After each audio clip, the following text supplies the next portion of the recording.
recibiréis pues todas las cosas que hagamos. Esta tarde tenemos a Sergio García, que es doctor en Sociología por la Universidad Pública de Navarra. Él ha estado varios años por Latinoamérica haciendo trabajos de desarrollo y cooperación. Ha trabajado con Exponente y organiza cursos de posgrado con varias universidades de Latinoamérica, y actualmente está becado por la Universidad Pública en un instituto de investigación. Y bueno, él nos comentará un poco lo que nos viene a decir. El tema, como veis, es la necesidad de nuevos modelos de desarrollo y organización social. Encaja dentro del motivo que teníamos para estas cuartas jornadas. Bueno, pues es un placer presentarle a Sergio, así que cuando quieras. Bueno, buenas tardes, noches a todos. Antes de nada, agradecer a TAC la invitación para poder participar en este ciclo tan ilusionante, que trata de visualizar nuevas perspectivas para la organización social, económica. Y también gracias a ustedes por haber venido a estas horas y por la atención y el interés en un tema que creo que es muy relevante y que espero que sea enriquecedor para todos. No solo lo que yo voy a compartir, sino también luego el espacio para la interacción que espero que haya. Así que si quieren sacar sus notas, ir a algunas de las cosas que yo voy soltando, les interesa y después quieren que elabore más sobre ello, o tienen dudas, o quieren complementarlo, o quieren corregirme, siéntanse libres, que después tendremos un espacio para ello. Mi presentación va a intentar transmitir tres ideas fundamentales. La primera es que el modelo actual de desarrollo social y económico tiene unos límites que no se pueden superar, por lo que es necesario buscar modelos alternativos. Hay tres tipos de límites, por lo menos cuatro. Uno es las desigualdades sociales y económicas que está generando ya no solo entre los países, sino dentro de los países. Ya veremos cómo, a pesar de que el umbral de la pobreza ha ido desapareciendo paulatinamente, sigue habiendo algunas poblaciones que es prácticamente imposible ayudarles a salir de la pobreza, porque la misma estructura del modelo de desarrollo genera ciertas desigualdades. Tiene límites ecológicos, ¿sí? El modelo actual basado en los recursos minerales está colapsando el planeta, la industrialización y el consumo, entonces hay unos límites muy claros.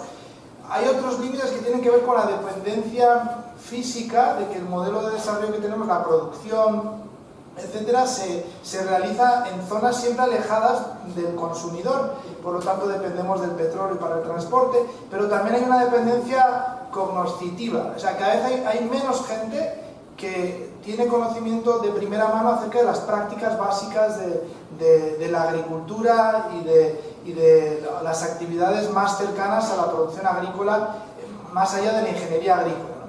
Y por otro lado, también el modelo de desarrollo imperante genera fracturas sociales normalmente. Aquellos países que intentan hacer esfuerzos también para prosperar económicamente con estrategias agresivas, finalmente hace que algunos sectores poblacionales se enfrenten a otros. Esos son los límites. Una idea primera que voy a intentar transmitir. La segunda, relacionada con la anterior, es que se necesitan nuevos modelos viables de desarrollo y gobernanza, pero modelos que me atrevo a decir que no existen, por eso es tan difícil. Es muy fácil criticar el sistema económico actual, pero es muy difícil plantear alternativas viables. Yo la idea que propongo es que se necesitan modelos de organización económica que surjan de las bases, que muestre en la práctica que es posible organizar la economía de manera sostenible a nivel local, no solo ecológica, sino, como he dicho antes, también cognoscitiva, que la gente finalmente se apropie del sendero de desarrollo propio, nosotros aquí en Pamplona mismo, en los barrios, y después, una vez que haya un número creciente de localidades donde han podido crear un modelo de desarrollo sostenible, se pueda también transferir eso a las políticas públicas. Y la tercera idea que voy a intentar transmitir es que hay un problema añadido para poder encontrar modelos de desarrollo viables, y tiene que ver con un concepto que me parece muy relevante. Es que en la economía, y aquí si hay economistas, perdónenme lo que voy a decir, parece que muchos economistas han malinterpretado a los biólogos cuando enfatizan tanto el rol de la competición en la evolución y en la supervivencia y en el progreso. Amigos biólogos muy cercanos, Alex conoce también a Emilio Muñoz Ruiz, fue presidente del CSIC, tuvo cargo secretario de Estado de Política Científica, etc. Él es una de las cosas que siempre dice con más vehemencia, que los economistas han entendido mal a los biólogos y están intentando introducir políticas económicas basadas en la competencia, afirmando que es que la naturaleza humana es así. Y eso está generando grandes problemas porque la capacidad de acción colectiva, cuando tomamos la competición y la convertimos en el eje de articulación de la vida social, se hace muy difícil hacer cualquier cosa juntos. Pensad en cualquier grupo humano que quiera hacer un proyecto, ya sea un grupo de vecinos, incluso el grupo de amigos, una asociación por los derechos humanos. Probablemente el desafío más grande que enfrentan con el tiempo es que no son capaces de ponerse de acuerdo entre ellos. Empieza a haber rencillas, los egos empiezan a entrar en juego y finalmente la capacidad de acción colectiva se limita muchísimo. Y eso es una de las cosas que impide que podamos tener modelos alternativos. Si uno mira la política, que ha seguido también las lógicas de la economía, también se basa en la competición. ¿Sí? Hay una noción de la excelencia, que a través de la competición logran salir los mejores, tanto dentro de un partido, cuando también tenemos el gobierno tiene que haber siempre un gobierno y la oposición acérrima y de esa manera se supone que sale lo mejor. Lo mismo ocurre en el ámbito académico, la excelencia académica se dice se logra con la competencia, ¿no? Cuando vas a cualquier defensa de tesis doctoral, incluso trabajo de fin de grado, ves hay un grupo de gente, a un pobre muchacho que está presentando sus ideas, después ácidamente le critican todo lo que ha dicho, supuestamente con buena intención, para que mejore. Y sale normalmente el joven de allá, agachado, sin motivación, dice, madre mía, y luego, pues normalmente hace lo mismo cuando le toca el estar en el tribunal. Entonces se va reproduciendo. Los medios de comunicación han seguido la misma lógica, el sistema judicial. Entonces la competición finalmente se ha convertido en el eje de articulación de la vida social y dificulta mucho cualquier iniciativa colectiva. Esos van a ser los 3 puntos que voy a intentar transmitir, pero el orden no va a ser aquí. El orden va a ser, porque como la charla se llama Nuevos Modelos de Desarrollo, pues también la idea es que podamos sobrevolar juntos cuáles han sido las tendencias del desarrollo social económico globales. Primero, vamos a ver cuál ha sido la evolución de la agenda del desarrollo. Después, lo segundo que vamos a ver es, bueno, ¿qué es eso del modelo imperante de desarrollo? ¿No? Porque al final lo decimos constantemente, pero ¿cuáles son esas estrategias que normalmente se asocian con el desarrollo social económico? Segundo, y el tercer punto que voy a abordar es un enfoque que ha surgido del mundo del desarrollo y que parece prometedor, ¿no? Que es el enfoque del desarrollo territorial, donde se habla de la importancia de la participación. Probablemente no nos dé mucho tiempo a hablar de eso tercero, y os invitaré a que escuchéis algún podcast sobre este tema. Bueno, pero antes de nada, ¿qué es el desarrollo? Y les voy a dar la palabra, si les parece, así para empezar. ¿Qué es el desarrollo? Un par de personas que se lancen a la piscina y que me digan qué entienden por desarrollo. Aquí hay un micrófono. Estaban esperando que terminase la charla para hablar, pero me gustaría que empezaran ustedes. ¿Qué es el desarrollo? Levante la mano para que se escuche bien todos, con tranquilidad. Desarrollismo. Se supone que es potenciar la explotación de todos los productos, lo que haya, para crear bienestar o no. ¿Vale? ¿Qué más? ¿Qué más quiere compartir? ¿Qué entiende por desarrollo? Yo lo relaciono más con la evolución de cualquier cosa. Cuando algo es incipiente, no está desarrollado. Así que empieza de una determinada manera y si evoluciona, que puede desarrollarse para bien o para mal. Desarrollar, en teoría, no implica necesariamente, no es una palabra con una connotación positiva en sí misma. Otra cosa es que generalmente le atribuimos una connotación positiva. Pero desarrollar es desplegarse, evolucionar, avanzar. Venga, uno más, por allá. Fundamentalmente en el sistema capitalista de desarrollo está ligado al crecimiento económico. Es decir, un país desarrollado es un país que ha tenido un crecimiento económico muy grande. Bueno, pues con esas ideas, así, yo también voy a aproximar un poco al concepto de desarrollo, ¿no? Como ya a nivel pues saben, alrededor del desarrollo pues surge también una comunidad científica, trata de ser rigurosa, no simplificada. Al principio eran economistas, ahora ya como hay gente interdisciplinaria. Entonces, normalmente el desarrollo se asocia con lograr la prosperidad, ¿no? Lograr la prosperidad, entonces es un área grandísima, amplísima, bueno, lograr la prosperidad, el bienestar humano, que la gente pueda vivir feliz. Ahora, luego, ¿cómo lograrlo? Viene todo eso, si a través del crecimiento económico, si a través de generar unos servicios sociales importantes.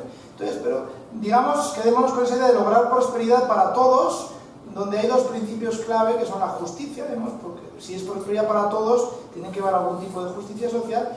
Y el tema de la unidad también es importante, porque si hay prosperidad para todos, también no podemos estar peleándonos todo el día, ¿sí, no? Si estamos peleándonos en guerras, etcétera, pues al final el bienestar que tenemos desaparece. Entonces, claro, para poder lograr eso, pues siempre ha habido como modelos, ¿no? El desafío, digamos, cuando hablamos de desarrollo, como yo intento explicarlo, es esa idea de encontrar un modelo alternativo de organización económica, principalmente, ¿sí? Cómo poder crear un modelo de organización económica que sea viable, pero que beneficie a todos. En este sentido está toda esta idea, la visión a largo plazo, de que sea ecológica, cognitiva, autónoma, que sea cognitivamente y ecológicamente autónoma, que si por ejemplo ya en Pamplona ocurre cualquier catástrofe alrededor, no tengamos tanto problema, ¿sí? Podemos privarnos durante un tiempo quizá de productos que vienen del exterior, pero que seamos capaces de poder seguir viviendo, ¿no? Y eso hace que también la economía pues pueda ser robusta. Ahora, tiene que estar conectada con lo local, ¿no? Digamos que aunque haya sostenibilidad ambiental y cognitiva, también en el mundo interconectado en el que vivimos, pues tiene que haber conexiones. De hecho, la conexión debe tenerse en cuenta en cualquier esfuerzo para lograr el desarrollo, porque al final ya no vivimos aislados, ¿sí? La tecnología, sobre todo las tecnologías de la información, han hecho que hoy día el mundo se haya comprimido, aunque sigue siendo los mismos kilómetros cuadrados, la misma densidad, pero se ha comprimido virtualmente, y eso no puede eludirse en nuestros esfuerzos por crear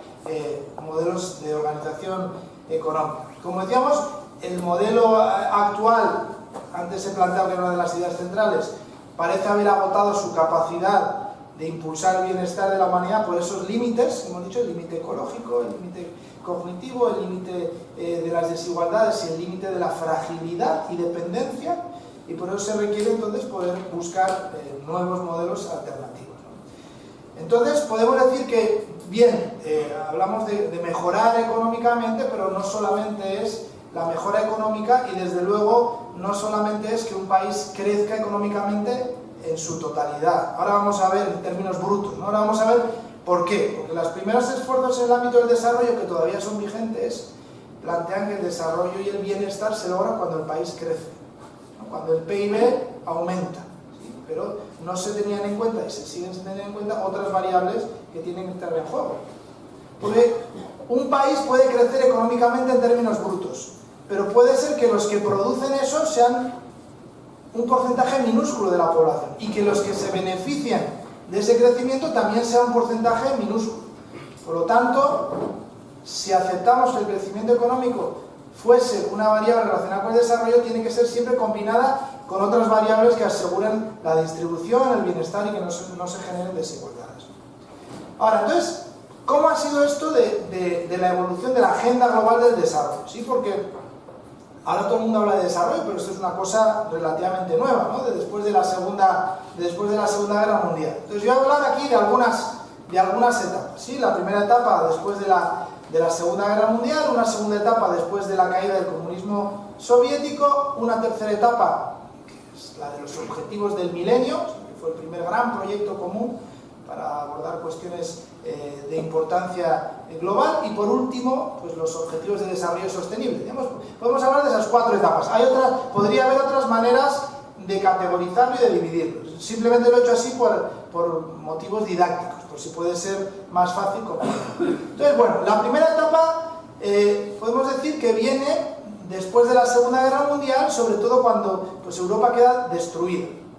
Entonces, al quedar Europa construida, se elabora un plan en Estados Unidos, que es el Plan Marshall, que tenía unos objetivos específicos para reconstruir Europa. ¿Sí? Es un momento en el que hay dos grandes bloques en pugna y contribuyendo también a que los países que habían sido devastados por la guerra pudiesen levantarse, el bloque soviético y el bloque finalmente capitalista, ¿no? Es cuando se crean, entonces, en esa época que lo que se pretende es reconstruir Europa, también surgen los bancos para el desarrollo, también es un momento de descolonización, si las últimas colonias van desapareciendo, y el desarrollo se entiende en principio como cooperación de Estado a Estado, ¿sí? El ejemplo más visible es Estados Unidos ayudando a Europa a reconstruirse a través del Plan Marshall, pero la Unión Soviética también estaba haciendo lo mismo con otros países, ¿no?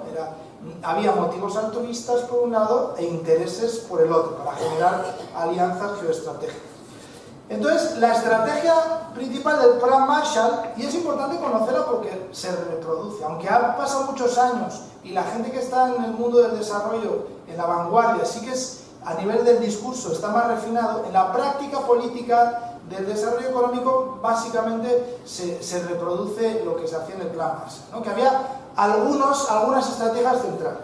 Entonces el Plan Marshall pretendía, por un lado, fortalecer, reconstruir las infraestructuras, ¿sí? Las carreteras, las industrias, los edificios, los puentes, etc. Hoy día, si hubiese sido hoy día, el cableado, ¿no? El cableado para Internet, eso son las infraestructuras.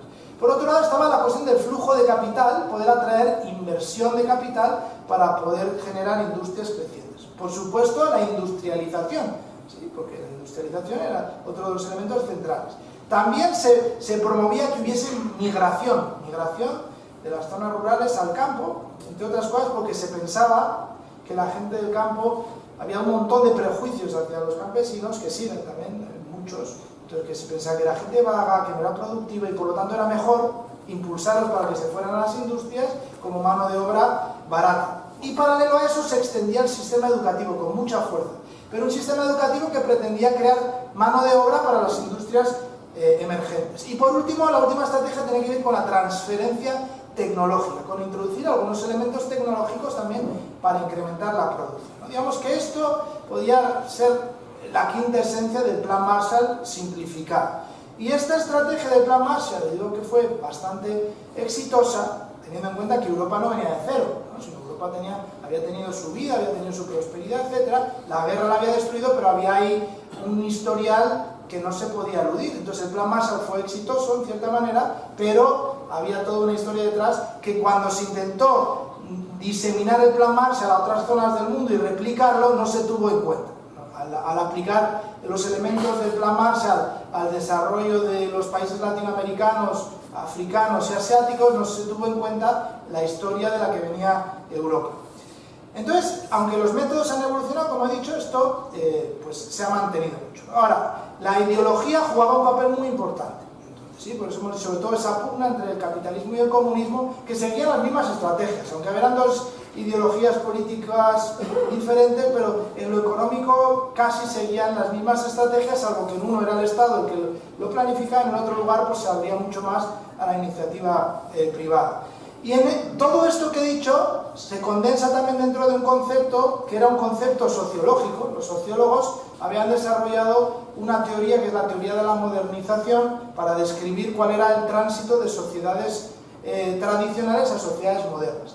Pero en el mundo del desarrollo social y económico la noción de modernización se convirtió en algo prescriptivo. No intentaba describir lo que había pasado en esos países, sino que estaba prescribiendo lo que debía hacerse en aquellos países que todavía no eran modernos para modernizarse y desarrollarse, ¿sí? Entonces se empezó a utilizar en el mundo del desarrollo social y económico también la teoría de la modernización para proponer cambios que pudieran generar prosperidad y desarrollo en los países, ¿sí? Esa es la primera, podemos decir que la primera etapa, ¿no? La agenda global de desarrollo estaba marcada por esas ideas. La segunda etapa pues, tiene que ver con la caída del comunismo soviético, ¿no? Digamos que la anterior estaba marcada por esa lucha ideológica. Cuando cae el comunismo soviético, con él caen también muchas utopías de transformación. ¿Qué quiero decir con esto? Pues muchas de aquellas personas que estaban trabajando en el mundo del desarrollo pues planteaban que si se lograba transformar el sistema político y reemplazar, ya fuesen dictaduras o estados democráticos por estados comunistas, iban a lograr solucionar sus problemas sociales y económicos. Al caer la Unión Soviética, que era el símbolo pues, más visible en aquella época del comunismo, esa utopía también se fue disipando. ¿Qué ocurrió con eso? Que eso abrió el espacio para que mucha gente que estaba comprometida con el comunismo como utopía de transformación dijera, oye, ¿y ahora qué hacemos?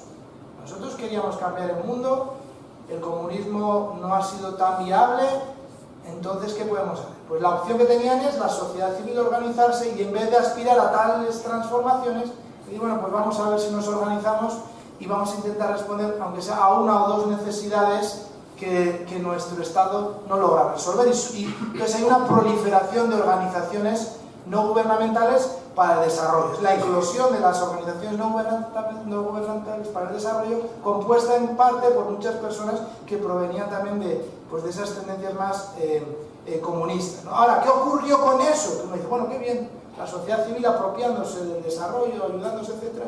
Ocurrió pues unas dinámicas que no han sido tan saludables, ¿no? Ha tenido las dos cosas. Por un lado, muy bueno que la sociedad civil se apropia, intenta responder a las necesidades a las que no llega el Estado, pero por el otro surge toda la tendencia de la profesionalización de las ONGs. Entonces todo lo que era el deseo altruista, la buena intención de ayudar a otros, desaparece y se convierte en un negocio incipiente. En los países pues donde uno, sobre todo yo lo que más conozco ha sido Latinoamérica, ¿no? He vivido muchos años, ¿no? Honduras, El Salvador, Panamá, Brasil, Colombia, Venezuela. Digamos que hay toda una élite paralela que surgió con el mundo de las ONGs porque hubo gente, y hay gente, que se ha vuelto experta en conseguir dinero y canalizarlo para cualquier tipo de proyecto. Entonces, con toda la proliferación y eclosión de ONGs también surge toda esta dinámica que es que, bueno, yo creo mi ONG y es mi trabajo. Lo que hago es aprender a canalizar fondos porque dinero en el mundo sobra, dinero en el mundo hay mucho. Entonces, cuando uno se vuelve muy hábil en saber canalizarlo, puede tener mucho dinero. Y entonces, el proyecto queda en segundo plano. ¿Sí? Eso es uno de los efectos que ha ocurrido con toda esa proliferación de los ONGs, ¿no? Y surge todo lo que ha sido la crítica ácida, la cooperación, que seguramente no sea justa cuando se critica todo lo que tiene que ver con el mundo de la cooperación, pero sí que hay una dosis importante de verdad.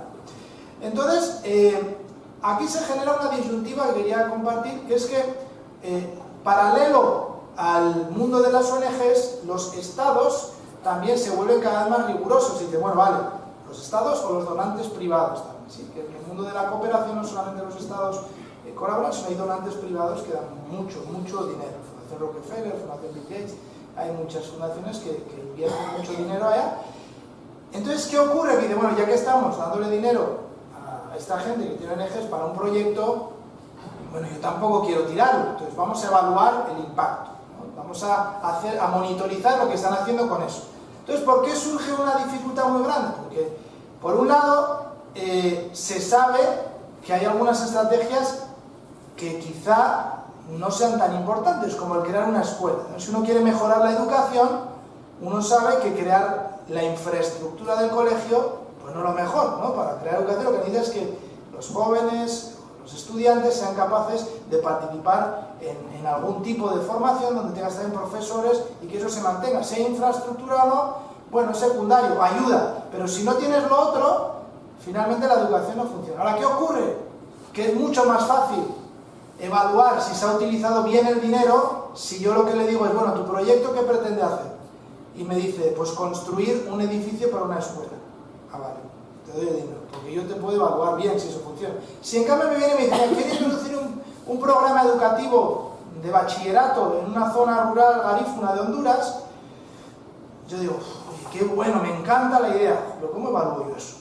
¿Cómo me aseguro de que eso funciona? Entonces se genera todo ese problema de que las personas que están donando dinero para el desarrollo, aunque saben que hay cosas que no funcionan, al tener que medir el impacto, se ven forzados a dar dinero a aquellos que invierten en estrategias que parece que no sean tan viables.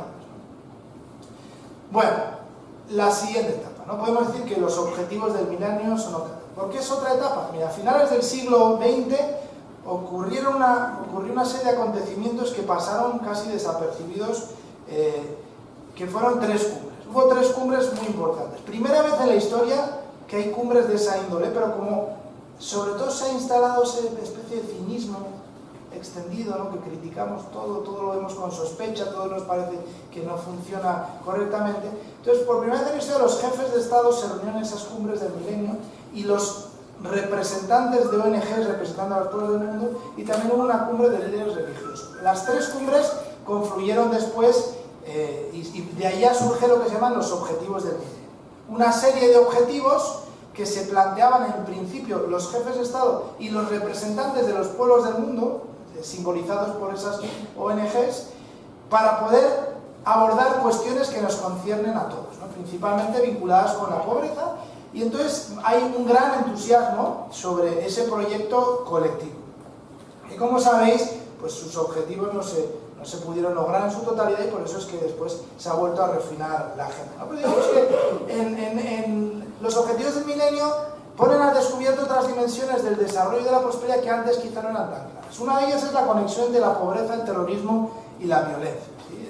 Entonces se empieza a ver que a menos que se le preste atención a la paz, a la cohesión social, es muy difícil que logremos prosperidad, o cuando hay vaivenes económicos, vaivenes políticos. Entonces, el ejemplo más claro suele ser Argentina. Argentina, cuando uno ve a principios del siglo XX, uno ve países, ¿no? La comparación del PIB de los países, Argentina era uno de los países que estaba en la cabeza.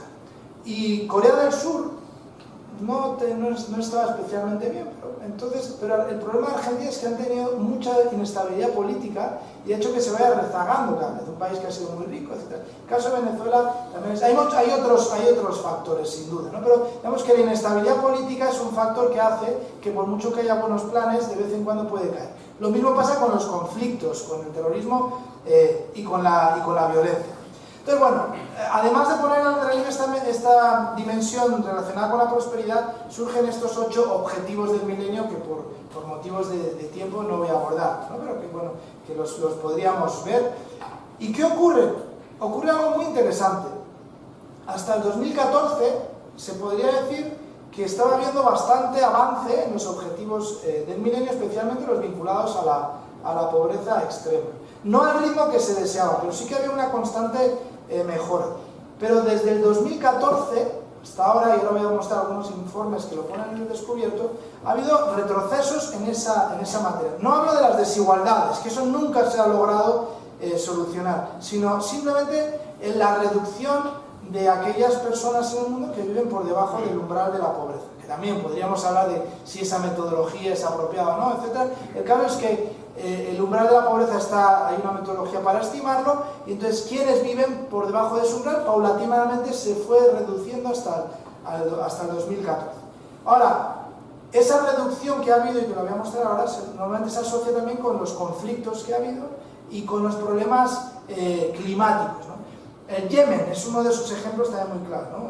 Sabéis que Yemen, aunque no se habla tanto de él tampoco, Yemen probablemente es el país que ahora mismo está en una situación más difícil del mundo. ¿Sí? Está viviendo, yo suelo decir que está viviendo un conflicto en 4 capas, ¿no? En la capa más visible está el gobierno anterior contra los hutíes, ¿no? Hay 2 gobiernos que aspiran por imponer su hegemonía. Por otro lado está Irán y Arabia Saudí en una segunda capa, instigando cada uno a uno de los segmentos de una especie de guerra fría entre ellos, porque no se atreven a hacer la guerra directamente, sería catastrófico.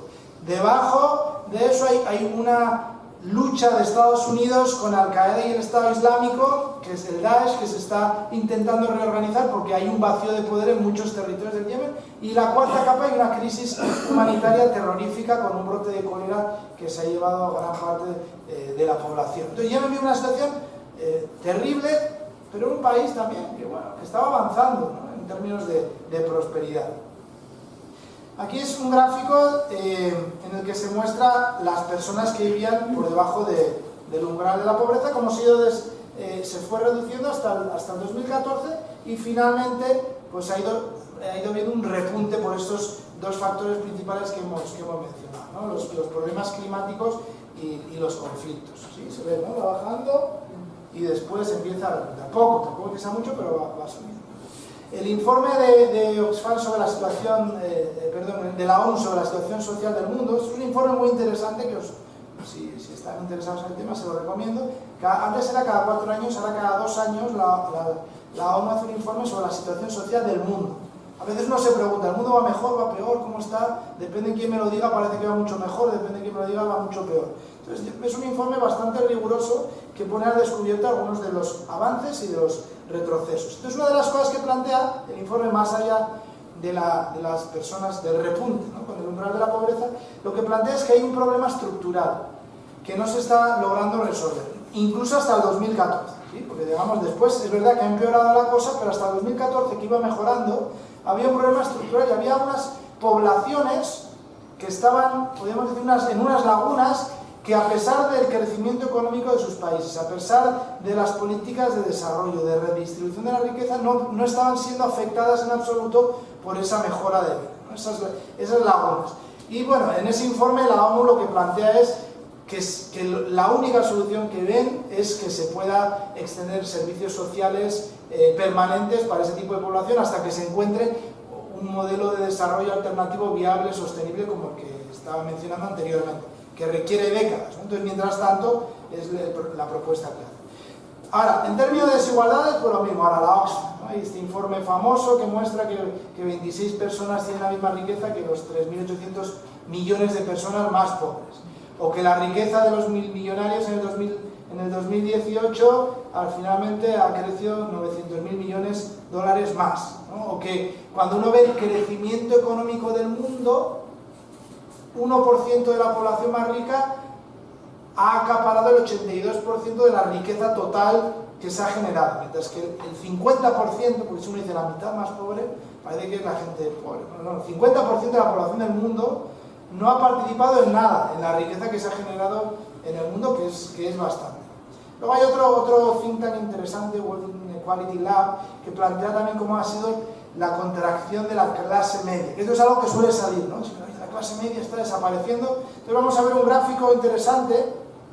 Parece que sí, que se ha contraído un poco. Vamos a ver cómo en Europa no se ha contraído tanto como en Estados Unidos, pero sí que ha habido una pequeña contracción y se asocia con el empeoramiento de las condiciones laborales, porque al final, si bajan las condiciones laborales, ocurre el fenómeno que se empieza a hablar, ¿no? Que gente que tiene trabajo y que resulta que vive en precariedad, es pobre, que es un fenómeno que no existía, ¿no? Entonces, si tienes trabajo, bueno, por lo menos puedes vivir bien. Ahora hay mucha gente que tiene trabajo, pero tiene dificultades serias para mantener a la familia.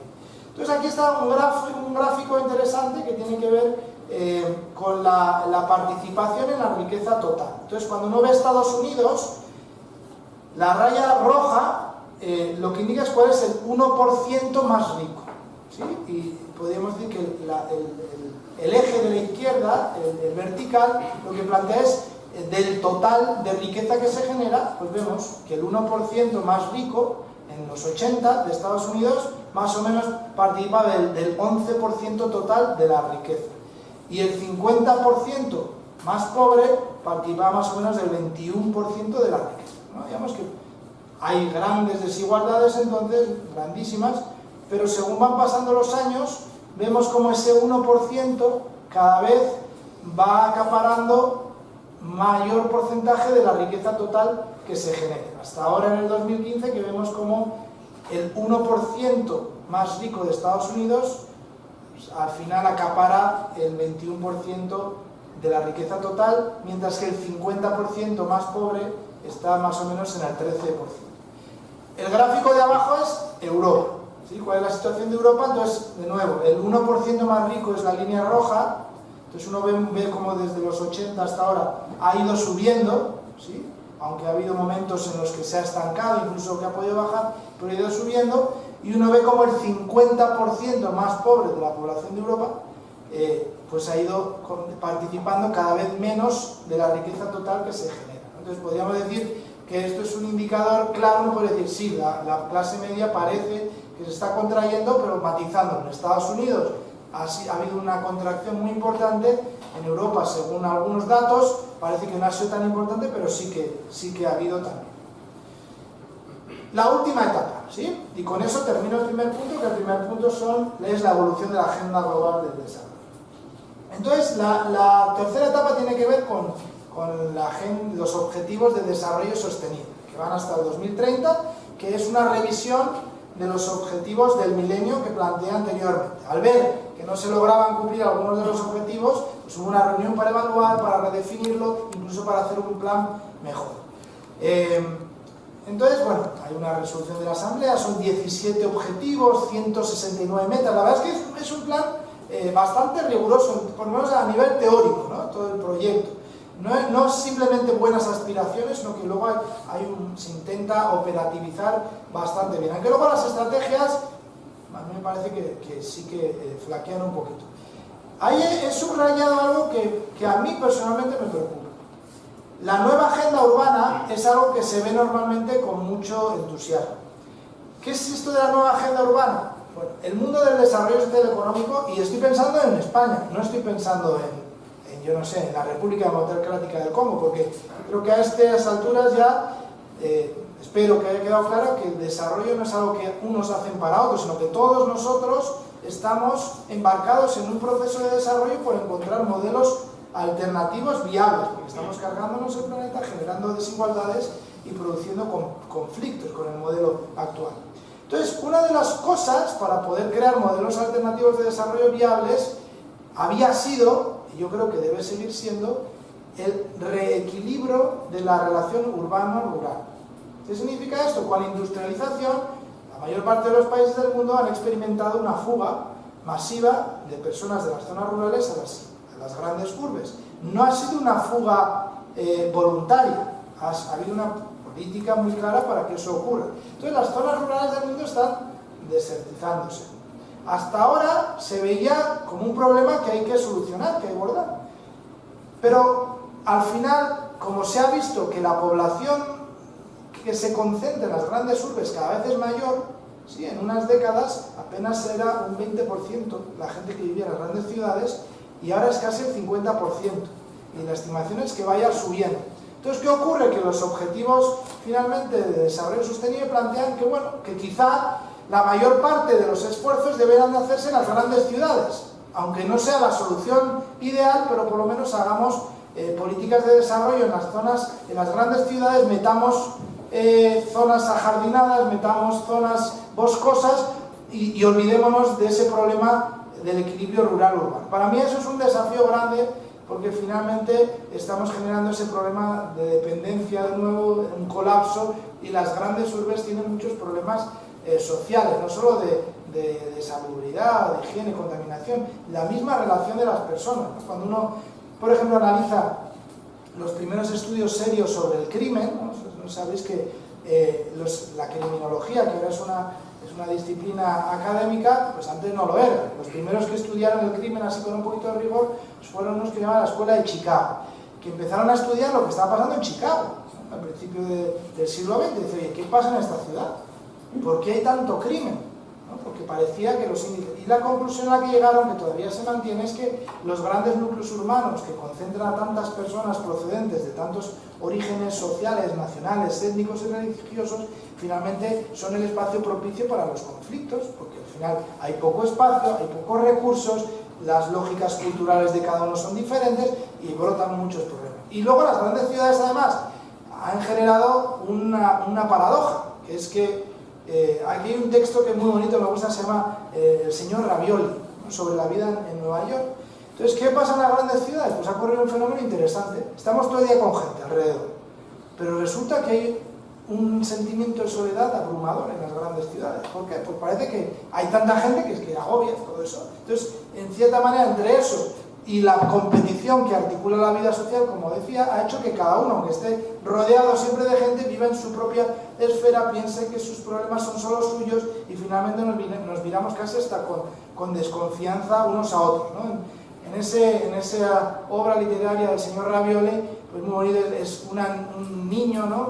que está con sus padres todo el rato hablando por teléfono los padres, y al final el niño, su deseo es hablar con sus padres, pero no puede. Finalmente coge también un teléfono como un juguete, y finalmente, como tampoco le sirve, lo único que quiere es ser famoso, ¿no? Es que parece que plantea que en Nueva York eso es lo que ocurre, ¿no? Quieres tener amigos, luego, pues bueno, quieres hablar con ellos, al final quieres ser famoso, y finalmente lo que ocurre es que huyes de las personas porque estás tan saturado de comunicaciones que si estoy hablando con vosotros me llega el WhatsApp, me lleva también el Twitter, el otro mensaje de texto, me encuentro con gente y constantemente postergamos la comunicación. Bueno, ya quedamos un día, nos vemos, te llamo, bueno, ya hablaremos para quedar. Y finalmente se genera ahí una dinámica paradójica, que estoy rodeada de gente, pero estoy cada vez más solo. Todo eso para decir que las grandes ciudades tienen muchos problemas. Entonces me preocupa que sea el eje central de la estrategia del desarrollo.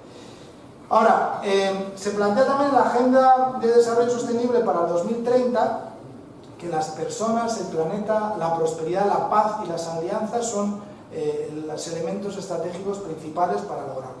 Esto nos dice poco, ¿no? Detrás de ello hay un plan, pero en cierta manera lo único que pretende es poner al descubierto algunas áreas de enfoque que deben ser útiles para el trabajo.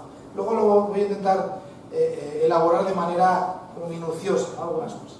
También hay un plan de acción de Addis Abeba, también para transmitir que no son solo buenos deseos objetivos, sino que hay un plan de actuación. También hay una serie de recursos económicos y financieros que están comprometidos para ello, tanto del sector público como del sector privado, y hay todo también un deseo y una inversión para que el mundo de la cooperación y el desarrollo también crezca. Entonces se plantea que el comercio internacional debe ser el motor del desarrollo. Estos son ya a nivel del documento, ¿no? El comercio internacional debe ser el motor del desarrollo, la deuda y la sostenibilidad de la deuda tienen que estar equilibradas, hay que tratar cuestiones sistémicas y no solo problemas puntuales, ¿no? Como esta carencia de modelos de desarrollo autosostenibles. Se plantea que la ciencia, la tecnología, la innovación y la creación de capacidad debe ser el eje, y hay también una línea de acción sobre los datos, la vigilancia y el seguimiento para ver cómo evolucionan esos objetivos, ¿no? Hay todo un dispositivo muy sofisticado para monitorizar cuál está siendo el avance en todas esas líneas. Bueno, esto solamente era un poquito para aquellos que quizá no estaban tan familiarizados con lo que es el mundo del desarrollo, y ver cuál ha sido la agenda. La agenda son las prioridades, y cuando hablamos cuál es la agenda pública, cuáles son las prioridades de un ámbito específico. Entonces, en el mundo del desarrollo social económico podríamos hablar de esas etapas que han tenido unas prioridades. Ahora, en términos prácticos, ¿qué hay que hacer para que se logre desarrollar un territorio? Eso yo le estoy llamando enfoques. ¿Cuáles son los enfoques para lograrlo? Una cosa son las prioridades y otra cosa los enfoques. Pongo un ejemplo. Una cosa es decir que la prioridad es invertir en recursos humanos y formarlos, y otra cosa es, bueno, ¿y cómo hago eso? ¿Qué programas? ¿Qué proyectos? ¿Qué tipo de actuaciones se requieren? ¿Qué metodologías? ¿Qué contenidos? ¿Sí? Esos son los enfoques. Entonces, voy a intentar plantear todo esto de la participación, el desarrollo territorial como enfoques relacionados, y luego voy a intentar sintetizar la experiencia con la que yo he estado más vinculado de un grupo de organizaciones para el desarrollo que operan en diferentes partes del mundo con programas de base, y que finalmente lo que han hecho es crear un marco conceptual que sistematiza lo que han aprendido en ese ámbito. ¿Sí? Las organizaciones, pues Alex ha mencionado alguna, pero están Fundaec, Fundación para la Aplicación y Enseñanza de las Ciencias de Colombia, Asociación Bayán en Honduras, Universidad NUR en Bolivia, una fundación que está en Zambia, en Macao la Fundación Madí también, y una fundación que hay en Nueva Delhi. Digamos que esas son las organizaciones, junto con otras, que todo lo que han ido aprendiendo en el mundo del desarrollo han intentado sistematizarlo en un marco conceptual que ahora sirve para que otras organizaciones para el desarrollo que quieren empezar, pues vean qué cosas les han sido útiles a ellos y se pueden replicar. Pero primero, simplemente no voy a entrar aquí porque yo supongo que con Joan visteis cosas ya de economía, ¿no? de específicas, pero bueno, por si acaso solamente mencionar que cuando hablamos de crecimiento económico, así a nivel del país, normalmente lo que se dice que lo que hay que lograr es incrementar la productividad, ¿no? Esto los economistas lo saben mejor, pero incrementar la productividad se considera que es el eje del crecimiento económico. ¿Por qué hablo de crecimiento económico? Porque a pesar de que el desarrollo no es solo crecimiento económico, la mejora económica es una dimensión de él, ¿no? Entonces, se plantea que para poder lograr que un país prospere económicamente, debe incrementarse la productividad. Y para incrementarse la productividad se dice que hay tres grandes factores, ¿sí? Mejorar el capital tecnológico, mejorar el capital humano y mejorar el capital físico. Capital tecnológico está claro, ¿no? La tecnología.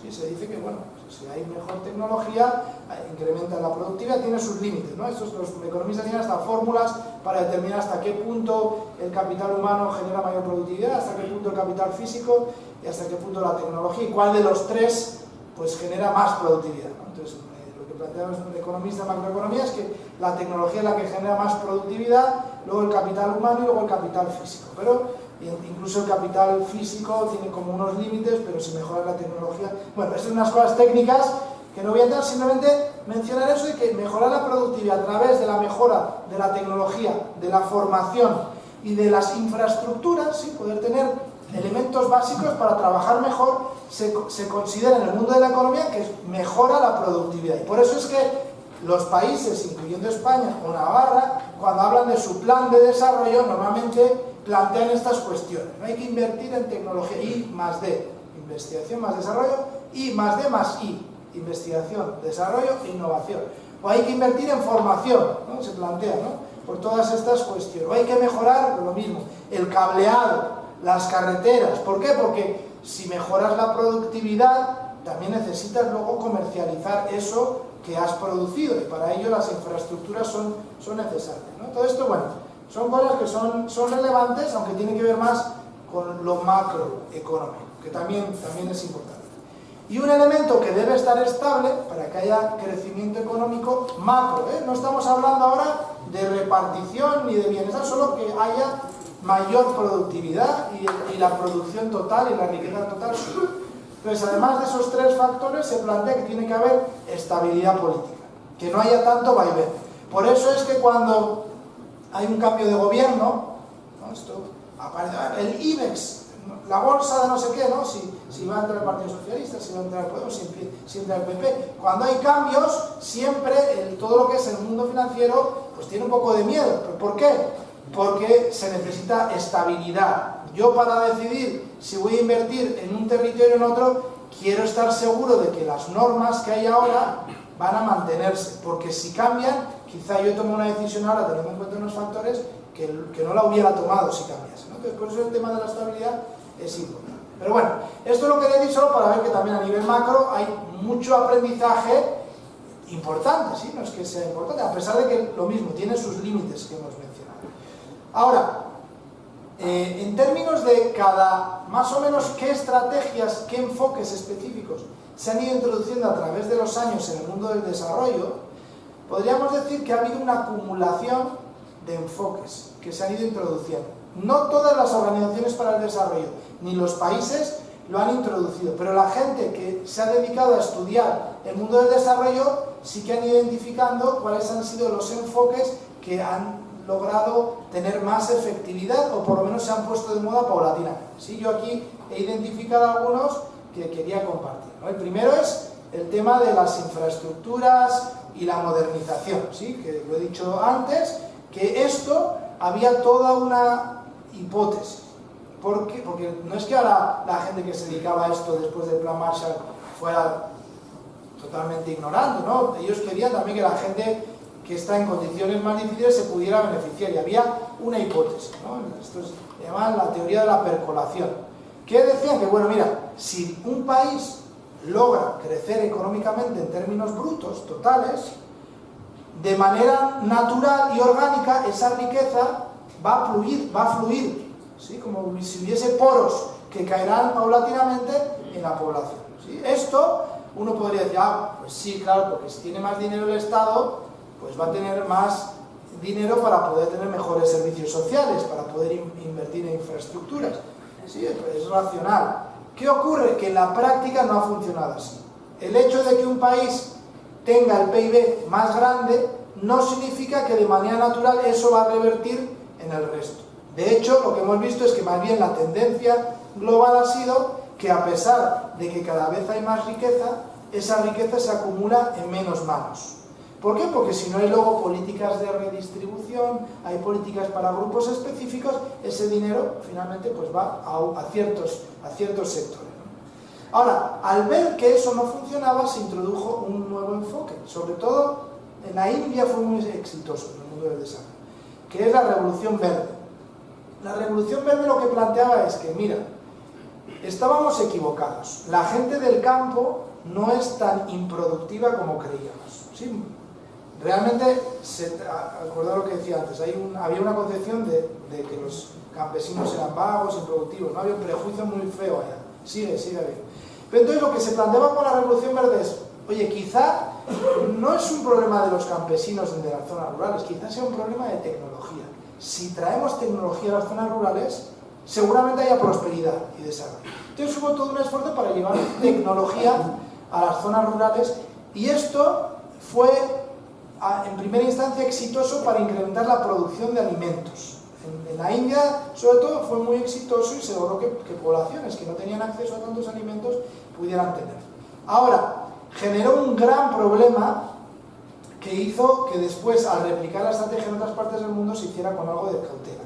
Y es que, claro, las economías rurales eran economías donde había mucha práctica colectiva y no había mucha dependencia de productos ni de tecnología. ¿Qué ocurre? Que cuando tú llevas al campo ahora tractores, fertilizantes,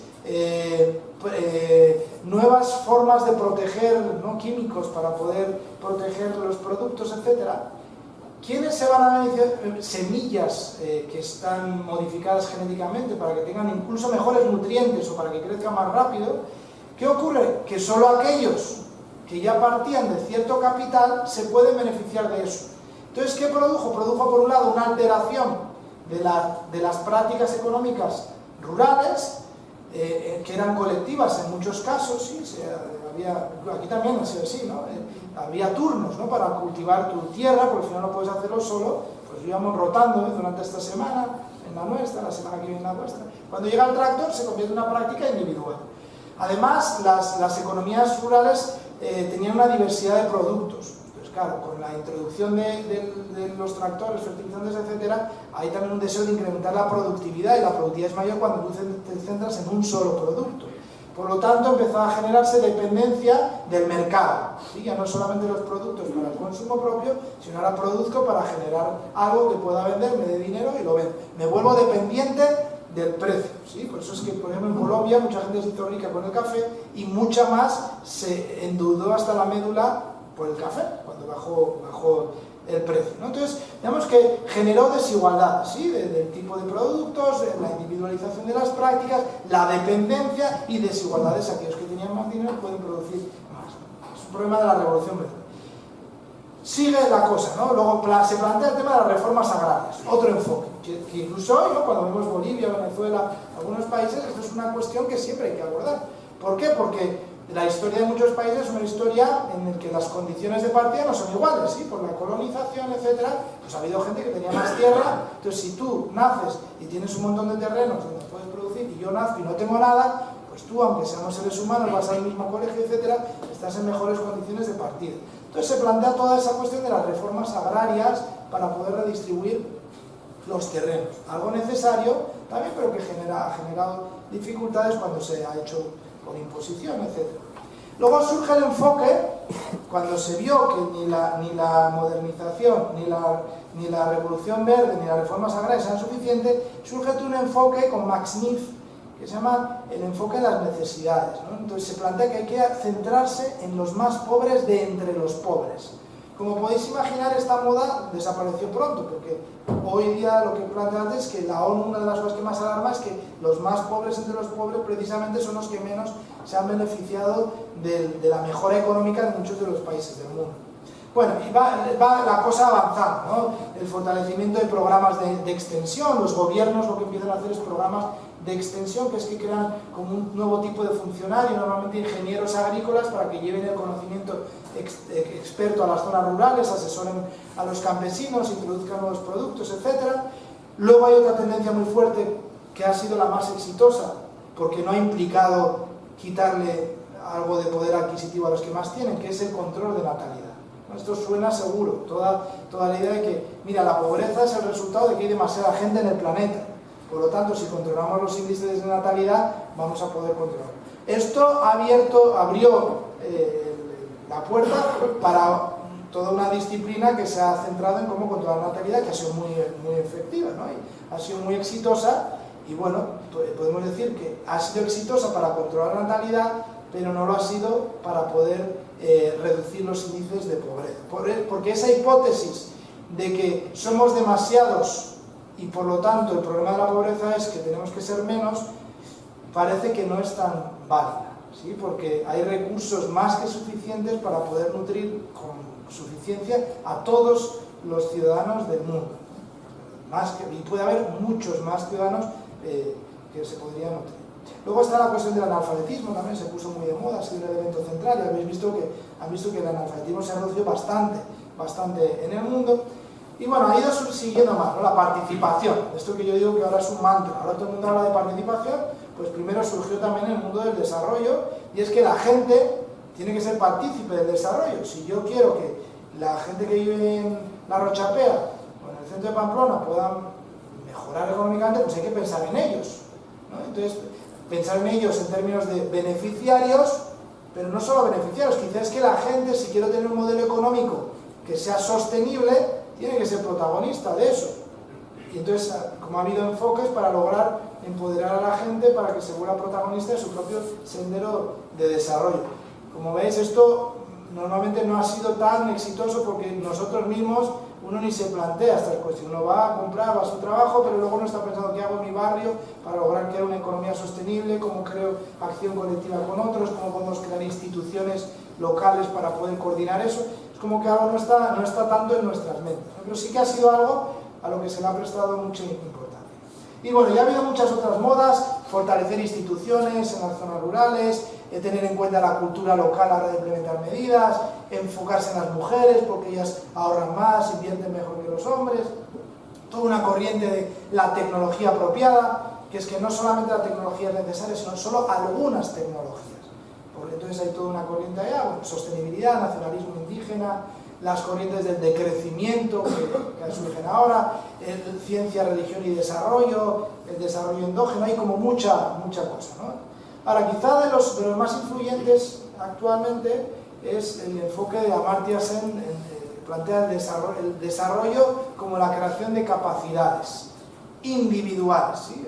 Hay que decir, Amartya Sen, Premio Nobel de Economía, no tiene problemas en reconocer que es liberal, ¿sí? Los liberales lo que plantean es que el individuo es lo más importante de la sociedad y la identidad colectiva está en un segundo plano. De hecho, Amartya Sen en particular plantea que las identidades colectivas son opresoras, ¿no? Algo con lo que no estoy... personalmente me parece un error, pero hay que ver también la experiencia suya en la India, porque es verdad que ahí hay un sistema colectivista que ha asfixiado muchas veces la iniciativa individual, pero bueno, vemos que Amartya Sen se centra en el individuo. Si desarrollamos capacidades en los individuos, para la libertad puede haber desarrollo. Y él ha sido muy influyente en lo que es el programa de las Naciones Unidas para el Desarrollo, que es quizá tiene un indicador, el índice de desarrollo humano, que probablemente sea pues, el índice mejor hecho hasta ahora. Tiene problemas, pero es el mejor índice, ¿no? Lo que plantea el índice de desarrollo humano es que en vez de evaluar el desarrollo de un país solo en términos del crecimiento económico total, debería tenerse en cuenta por lo menos pues, 3 factores, ¿no? Plantea el crecimiento económico, la salud y la educación. Ahora, ¿cómo medir? Pues es un problema, ¿no? Pero digamos que lo que plantea el índice de desarrollo humano, que se ha ido refinando, es que para el crecimiento económico hay que medir, por un lado, el PIB, pero no es suficiente. También la renta per cápita. ¿Por qué? Porque pues no es lo mismo que España tenga un PIB de 1.000 millones de euros, si son 36 millones, que lo tenga China, que tiene 1.400 millones, porque hay menos para cada persona. Además, dentro del crecimiento económico, ahora cada vez tiene unos índices agregados para ver cómo se distribuye ese crecimiento económico y esa renta per cápita por género, las mujeres y los hombres. Y poco a poco la idea es que también lo van a hacer territorial, por territorio. Sigue sin ser suficiente, pero podemos decir, o por lo menos a mí sí me parece a mí, que ha habido un avance. Segundo factor, la salud, ¿no? La salud lo miden muy sencillo, la esperanza de vida. ¿Sí? Para ver si la salud va mejorando, la esperanza de vida es el indicador que toman.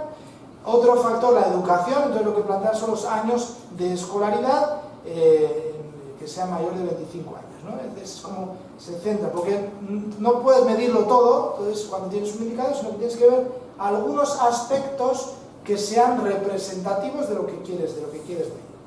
Y bueno, pues el PNUD digamos que ha sido uno de los más consolidados, a pesar de que los economistas no están de acuerdo del todo, porque es verdad que el medir el PIB es mucho más sólido en términos metodológicos que ver la renta per cápita por territorio simplemente. Es como tiene algunas dificultades y mucho más pues hablar de la esperanza de vida como un indicador de salud. Entonces los economistas no están de acuerdo, pero yo diría que ha habido un avance importante aquí. Ahora, todo lo que he planteado hasta ahora, una cosa que me parece a mí es que ha perdido mucha consistencia por dos razones. La ideología, a pesar de que tiene sus problemas, genera una visión compartida de hacia dónde queremos ir. ¿Qué ocurre? Que con la caída del comunismo soviético y finalmente también con los problemas que ha generado el capitalismo de desigualdades, pues ya no es tan claro que el factor ideológico es importante. Entonces, ¿qué ocurre? Que pierdes consistencia, pierdes visión, entonces te centras solamente en lo pequeño. Entonces, si tú quieres lograr objetivos tan grandes como transformar la sociedad y lograr prosperidad y bienestar para todos, también se necesita una visión compartida que ilusione, que genere la posibilidad de hacer un plan, que tengamos objetivos, etc. Con la disipación o debilitamiento de las ideologías, vemos que eso no está tanto. Por otro lado, hay otro problema, que es que las teorías científicas lo que intentan es describir lo que hemos mencionado antes, ¿no? Describir cómo es un proceso, pero en el caso del desarrollo no solamente ha sido para describirlo, sino para prescribir qué se debe hacer. ¿Qué ocurre? Que claro, en el mundo del desarrollo las teorías más en boga han sido objeto de crítica ácida, con razón, ¿no? Entonces, la modernización que menciona ha sido puesta en cuestión por las desigualdades, por las migraciones, todo eso. La teoría de la dependencia, esta idea de que finalmente las desigualdades son el resultado de que hay unos centros que se benefician de las periferias. Primero se pensaba que a nivel de estados, ¿sí? Se decía el sur y el norte, ¿no? La dependencia del bienestar del norte con respecto a los del sur.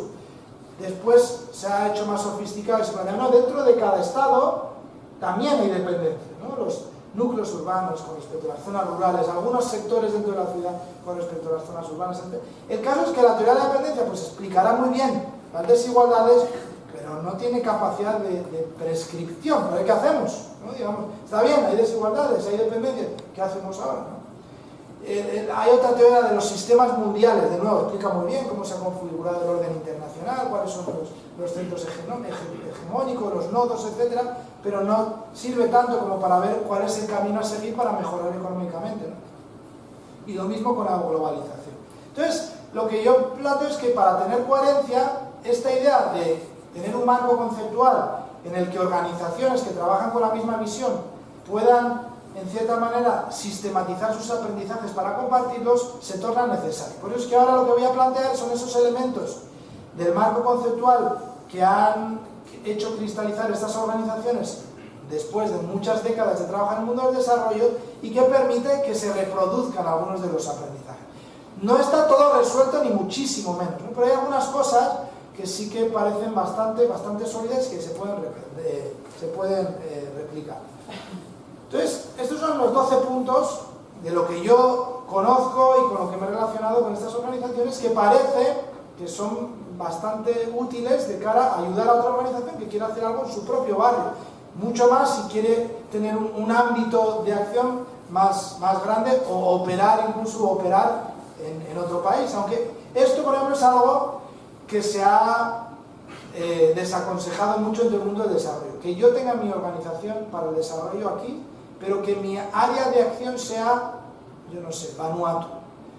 No significa que no haya necesidad de canalización de recursos. Eso sí, que yo tenga una organización para canalizar recursos, pues es necesario, pero que yo, que vivo en Pamplona, determine cuál es el proyecto que se debe hacer en una aldea de Vanuatu, lo que es finalmente es una imposición cultural, por muy bien intencionada que sea. Esto es un elemento que está ya muy consolidado dentro del mundo del desarrollo, pero que vamos, que se lo saltan todos, ¿no? Todos los que tienen ONG lo que quieren es hacer un proyecto porque dicen es que es lo bonito. quiero ir a una aldea del Congo para hacer un proyecto de darle bicicletas a los niños. Yo quiero llevar juguetes a Honduras. Y bueno, pero ¿tú qué quieres? ¿Quieres sentirte bien o quieres realmente contribuir? Porque quizá lo que haces, en vez de hacer bien, hace mal, pero tú te sientes muy bien. Y encima tus amigos dicen, oye, qué bueno lo que estás haciendo. Y seguramente en el corazón tuyo hay algo muy bueno, porque lo haces con buena intención. Pero no solamente hace falta buenas intenciones, hace falta también evaluar si lo que haces tiene consecuencias positivas o no, ¿no? Porque si tú tienes buena intención, también quiero que lo que yo hago sea para el beneficio de los demás.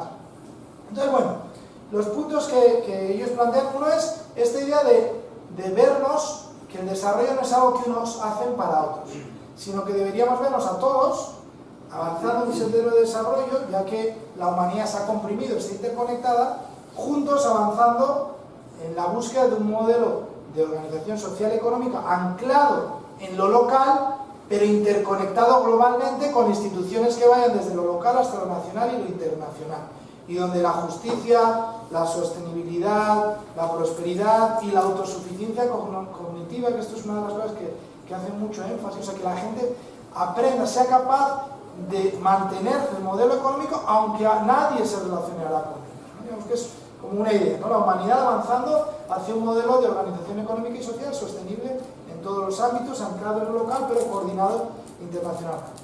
Segundo, debido al problema que ha habido con todas las políticas de desarrollo, con esas concepciones sobre los pobres y los campesinos, lo que se plantea es que debe hacerse explícita la noción de que los seres humanos tienen potencial que se puede cultivar y que cualquier proyecto o programa que se centre en una población tiene que intentar nutrir, cultivar, liberar el potencial de las personas para poder ser protagonistas de su propio desarrollo. Esto no solamente tiene consecuencias a la hora de cómo vemos a los otros, sino que además hace que no haya paternalismo, ¿no? y te centras más en las personas. Otra cuestión es que lo que plantean es que para poder lograr el desarrollo de una zona hay que prestar atención a tres protagonistas. A las personas, hay que crear capacidad en las personas, pero también en las instituciones locales y también en la noción de comunidad, poder rescatar esa noción de comunidad, porque al final el ambiente de apoyo mutuo es necesario si queremos emprender un proyecto colectivo. Entonces estas organizaciones siempre trabajan en esos tres niveles cuando llevan a cabo sus programas. Otro cuarto principio que parece muy sencillo pero que rara vez se cumple es la idea de ir creciendo progresivamente hacia niveles mayores de complejidad por empezar con algo muy pequeño.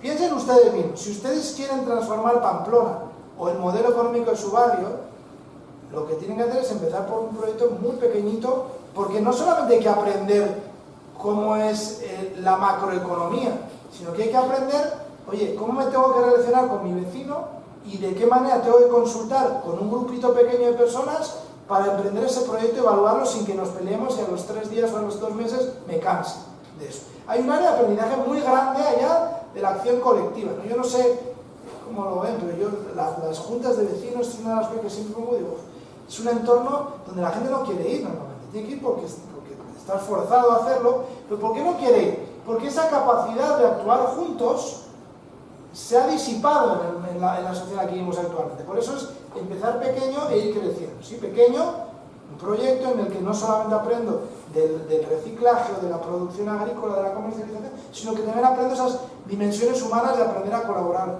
juntos, ¿no? Y cada vez se va haciendo más complejo.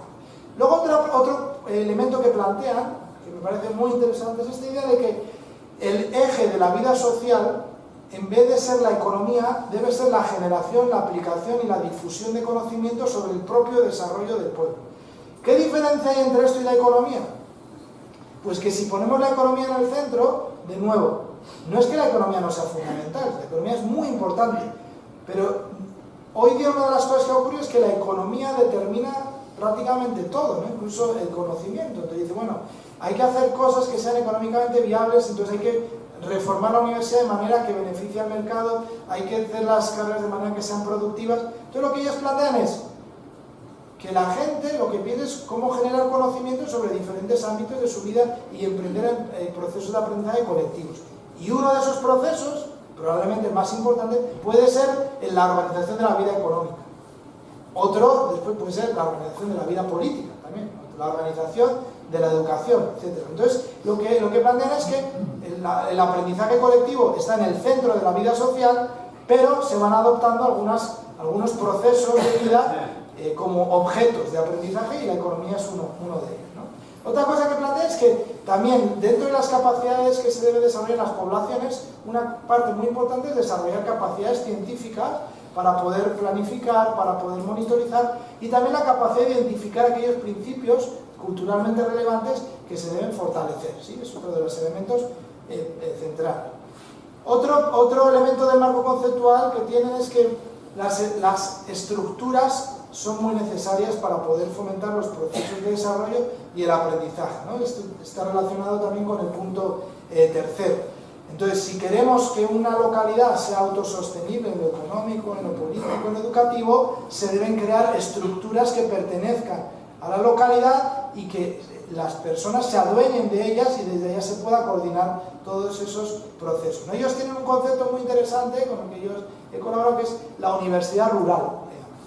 Entonces, la universidad rural no es que sea una universidad, sino es un centro de aprendizaje institucionalizado que lo que hace es intentar promover procesos de desarrollo. Surge en el norte del Cauca, en Colombia, primero, pero ahora se ha extendido por muchas partes del mundo. Entonces, lo que plantea es, bueno, vamos a emprender procesos de aprendizaje sobre diferentes ámbitos de la vida colectiva, ¿sí? La producción, la comercialización, la educación, la industria agropecuaria, etc. Pero vamos, la universidad rural lo que tiene que hacer es sistematizar lo que se va aprendiendo, generar documentos que después se puedan utilizar con otras personas para que los aprendizajes se puedan implementar. Y eso poco a poco también va dando lugar a programas educativos formales, sobre todo para formar luego a los jóvenes de la localidad, ¿no? Las estructuras para el aprendizaje.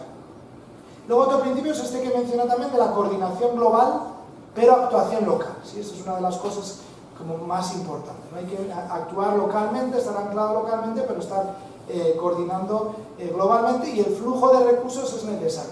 Ahora, una de las cosas que han visto, y que también es de sentido común, ¿no? Pero lo que han visto es que el darle recursos económicos a una organización cuando no ha desarrollado la capacidad de explotar las fuentes económicas locales, explotar no aprovecharse de ellas, sino lograr canalizarlas, suele ser contraproducente, porque al final los recursos, el tener recursos económicos se convierte en la prioridad. Por eso ellos también tienen un sistema de canalización de recursos económicos donde identifican cuándo se dan las condiciones idóneas para que un proyecto reciba financiación externa y cantidades cada vez mayores.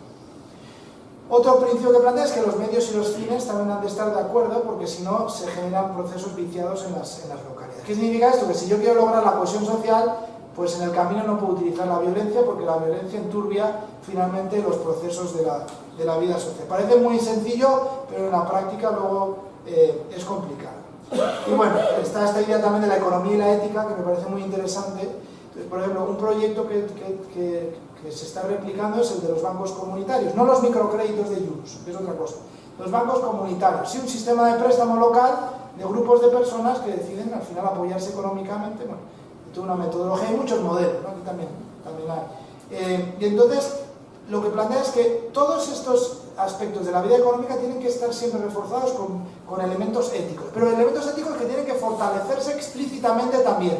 Entonces, ¿por qué? Una de las cosas que ha ocurrido, y que sigue ocurriendo, es que en una localidad o en un grupo de gente, cuando empieza a haber dinero de por medio, pues muy fácilmente hay gente que se lo mete al bolsillo y se va. Entonces, hay manera de crear programas en los que los elementos éticos se recompensan.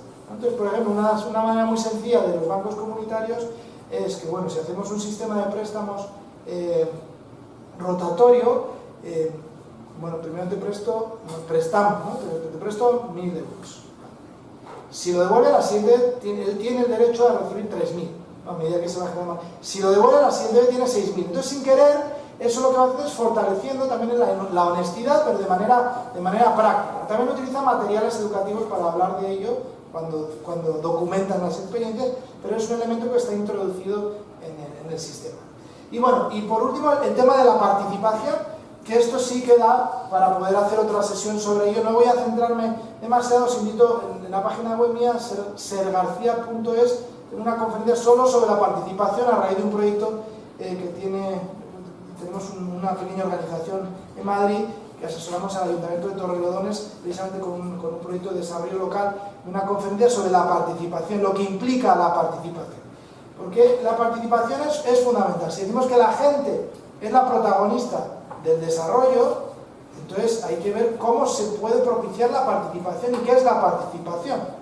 Porque la participación puede ser que yo participo de que me den algo, puede ser que hay un proyecto del ayuntamiento y yo hago un clic y participo de la elección, pero ese tipo de participación no logra generar el compromiso de por vida de un grupo de personas para mejorar sus condiciones de vida y emprender proyectos a largo plazo. Se necesita algo más. Entonces, en el corazón de la concepción de participación que hay en estas organizaciones y en el proyecto que tenemos allí en Madrid, con Torrelodones, está la idea de que la gente, en el caso de Torrelodones son los empresarios de Torrelodones, los concejales de desarrollo, de servicios sociales, de comunicación y de cultura, y las organizaciones civiles de Torrelodones que quieran participar, ellos tienen que participar en un proceso de aprendizaje a largo plazo sobre su mismo desarrollo, ¿no? Y entonces se intentan introducir elementos de formación, de reflexión constante, además de los proyectos que hacen para mejorar ciertas cosas, la semana de la salud o la semana del comercio justo, etcétera. También elementos de reflexión, formación y espacios colectivos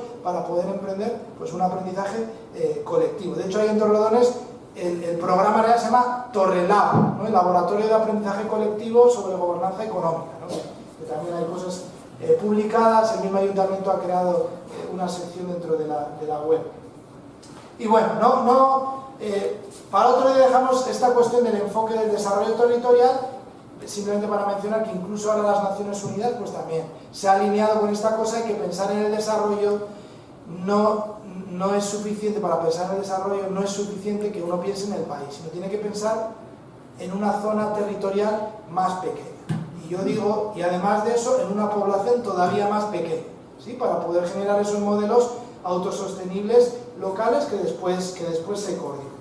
Pero bueno, ya llevo hora y cuarto hablando y no quiero aburriros, así que si os parece, paro aquí y abrimos un espacio para la interacción.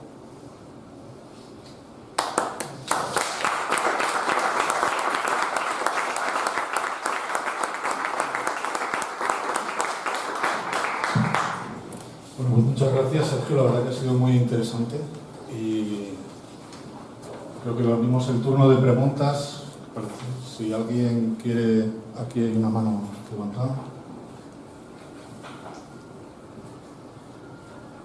Lo mío, en lugar de pregunta, pretende ser una provocación. Vamos a ver, el problema es que ¿qué hacemos ahora? Y tú nos has planteado una serie de cosas. Yo ahí no me voy a meter. El problema es hacer un diagnóstico adecuado de la historia y de en qué situación estamos ahora. Como son 6 ideas, voy a hacer esquemático, pero espero que se me entienda. Primero, el sistema que vivimos desde hace 200 años, o 250, depende de cómo lo enfoquemos, es el capitalismo. El capitalismo se basa en el crecimiento exponencial, en la acumulación cada vez mayor, en la explotación, en el extractivismo y en la desigualdad, o sea, derivado de la acumulación. El capitalismo ha tenido fases. La fase del plan Marshall que decías es la fase de la socialdemocracia, la fase del pacto social después de una guerra y habiendo una referencia muy peligrosa, o sea, aparte de que los sindicatos también tenían muchísima más fuerza, una referencia muy peligrosa con respecto a la posible revolución, porque estaba la URSS. Hago un paréntesis, hablamos de cooperación o competición, y yo es que no estoy de acuerdo con hacer el planteamiento este. Hay que ver qué competición y hay que ver qué cooperación, porque casi todas las cooperaciones que se han dado dentro del capitalismo han sido obligadas. Es decir, los trabajadores cooperan con el capital, sí, de forma obligada y de acuerdo a las pautas que marca él, igual que pasó anteriormente con el esclavismo, etcétera, etcétera. Pero esto me parece, simplemente lo dejo ahí, pero me parece fundamental. Y ahora estamos en otra nueva fase en donde otra vez hay una pugna súper fuerte, geoestratégica, ya no entre Rusia y Estados Unidos, sino entre Estados Unidos y China, con sus aliados correspondientes, también está Rusia ahí. Entonces yo me planteo, ¿estamos en una época de competición? ¿Estamos en una época de cooperación? Y yo digo, lo digo a propósito fuerte, no, de ninguna de las dos formas. O sea, la competición, esa que dicen que hace más eficiente la economía, no existe, es mentira. O sea, mandan los oligopolios o las fuerzas de países súper grandes. Estamos en la ley de la selva, la ley del más fuerte, es evidente, y están imponiendo a todos los demás eso. O sea, porque es que ni siquiera fue un desarrollo amplio en el plan Marshall o en la época de la socialdemocracia, porque ahí estaba Latinoamérica, África, Asia, etcétera, etcétera. No, solamente era Europa Occidental y Estados Unidos, punto. Entonces, ahora tenemos la fuerza bruta como ley, como norma, aunque no se le diga así, aunque los tratados comerciales se llaman de libre comercio, pero todos estamos clarísimamente convencidos de que son los oligopolios los que mandan. Incluso han impuesto su sistema judicial. Solamente lo dejo ahí. Estamos en un momento en donde no tenemos tiempo, la ecología no lo aguanta más, la desigualdad enorme, y ya veremos a ver en qué queda todo esto. Y que desde mi punto de vista la prioridad ahora es política. La prioridad ahora es movernos y plantarnos, o sea, también hacer esas cosas que has dicho tú, pero política, plantarnos. Tenemos unos monstruos enfrente y si nosotros tenemos menos fuerza que ellos, nos van a imponer lo que quieran.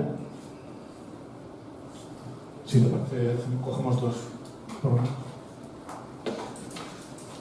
Yo iba en la misma línea de provocación, pero bueno, lo planteo. No es provocación, es una aportación.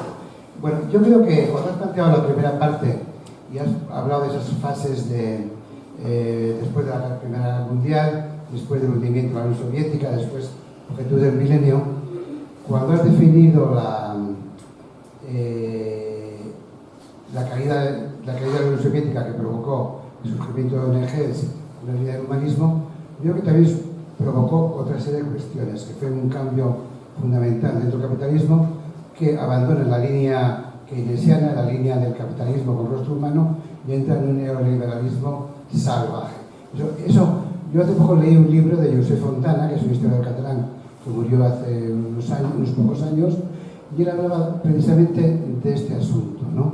De cómo en estos momentos, él decía, la revolución soviética mejoró más las condiciones de los trabajadores de Europa Occidental que de los propios trabajadores de la Unión Soviética.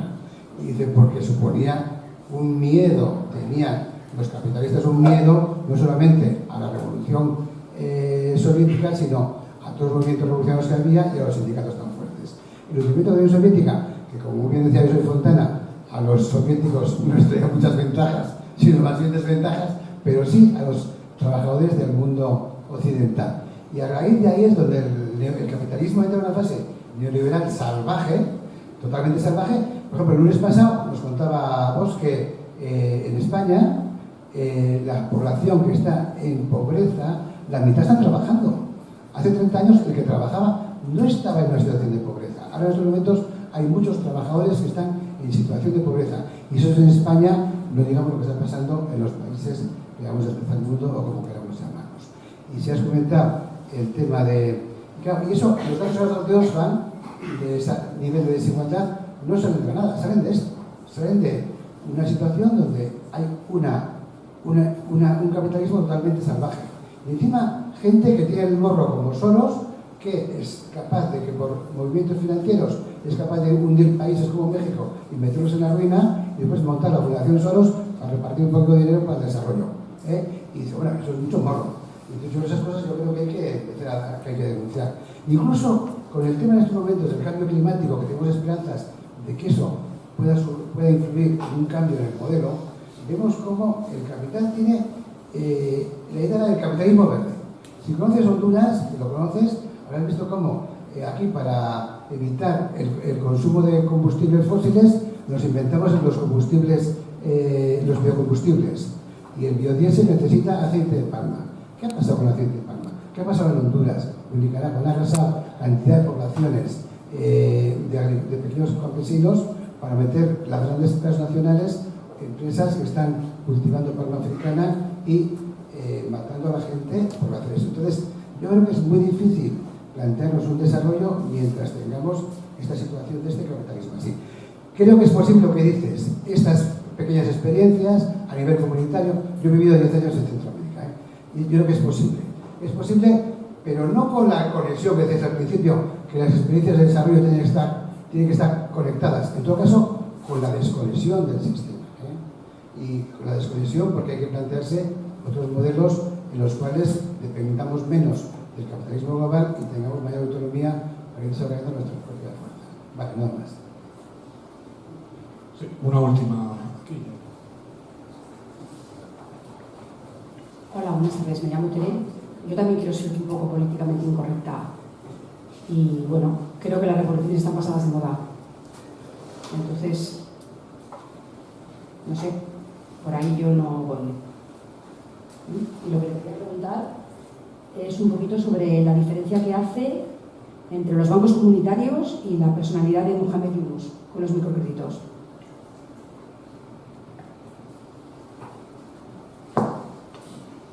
Bueno, muy bien, muchas gracias. Lo de la competición, yo creo que lo que ha dicho usted, usted mismo está mostrando que la competición es el eje de articulación de la vida social. ¿Qué ocurre? Que tú, si compites con alguien y estás en condiciones de igualdad, hay una competencia en la que no hay un ganador claro. Si la competición es entre un gigante y un diminuto, claro que hay competición, pero dura un segundo, te hacen así. Entonces, digamos que el eje de la articulación de la vida social es la competición y el conflicto, pero precisamente eso lo que hace es que los más fuertes sean los que dominan, ¿no? Por eso se plantea cómo puede ser un reemplazo de la competición como eje que articula la vida social. De todas maneras, yo creo que es fácil criticar. Diagnosticar es un poco más difícil, también es bastante fácil, pero proponer algo constructivo y hacerlo con otros, ahí sí que es difícil, porque estamos tan acostumbrados.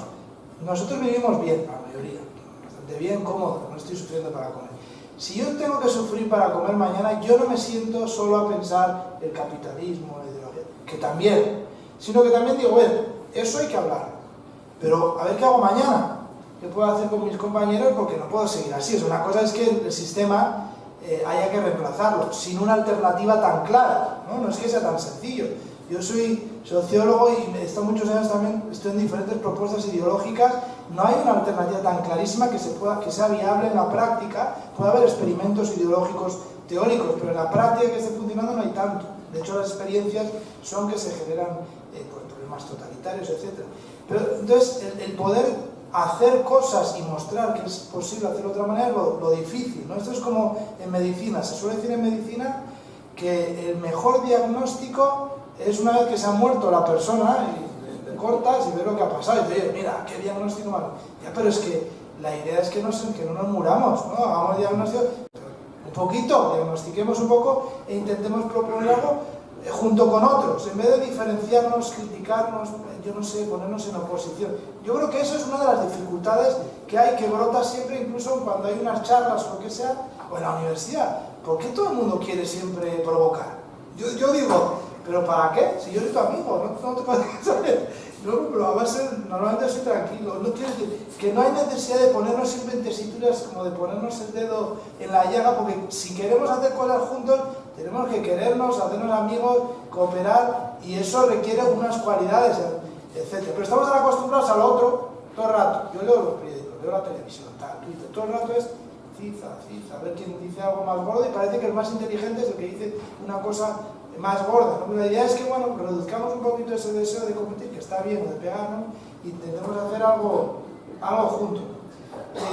La otra cosa de lo de las conexiones, yo lo que me refiero de la conexión no es que se conecten, yo no sé, al capitalismo comúnmente, sino que más bien, si tú tienes un programa pues, donde has vivido en Nicaragua, Honduras, no sé dónde, el caso es que en una aldea hay un programa para que eso sea efectivo, aunque sea solamente desde el punto de vista del conocimiento, se necesita una red global de aprendizaje para que se disemine lo que se está aprendiendo de manera rápida, ¿no? Eso es una de las cosas que parecen más útiles para que los proyectos tengan éxito, no para que lo que yo hago aquí ahora me conecte al mercado para vender lo que usted me así prosperar, ¿no? Me refiero más a que haya conexiones que además en ese caso sí que tenemos que ser como prácticos, no podemos aislarnos, es que no hay forma de aislarnos hoy día, no hay manera de hacerlo porque está el mundo interconectado, ¿no? Incluso te llegarán gente de otra manera. Por eso es que surge también el concepto de la resiliencia colectiva, que es un concepto que a mí me gusta mucho, pero que implica es que en el desarrollo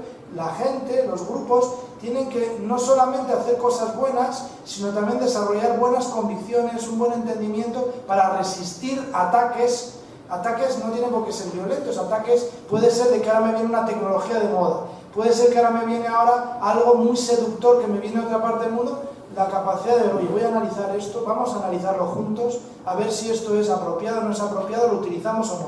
Si creamos esas capacidades, el problema del aislamiento ya no lo es tal, más bien una localidad lo que puede hacer es aprovechar esa conexión global para también beneficiarse de ella, pero normalmente se da en condiciones de vulnerabilidad, ¿no? Yo creo que ahí es donde está la noción de crear capacidad.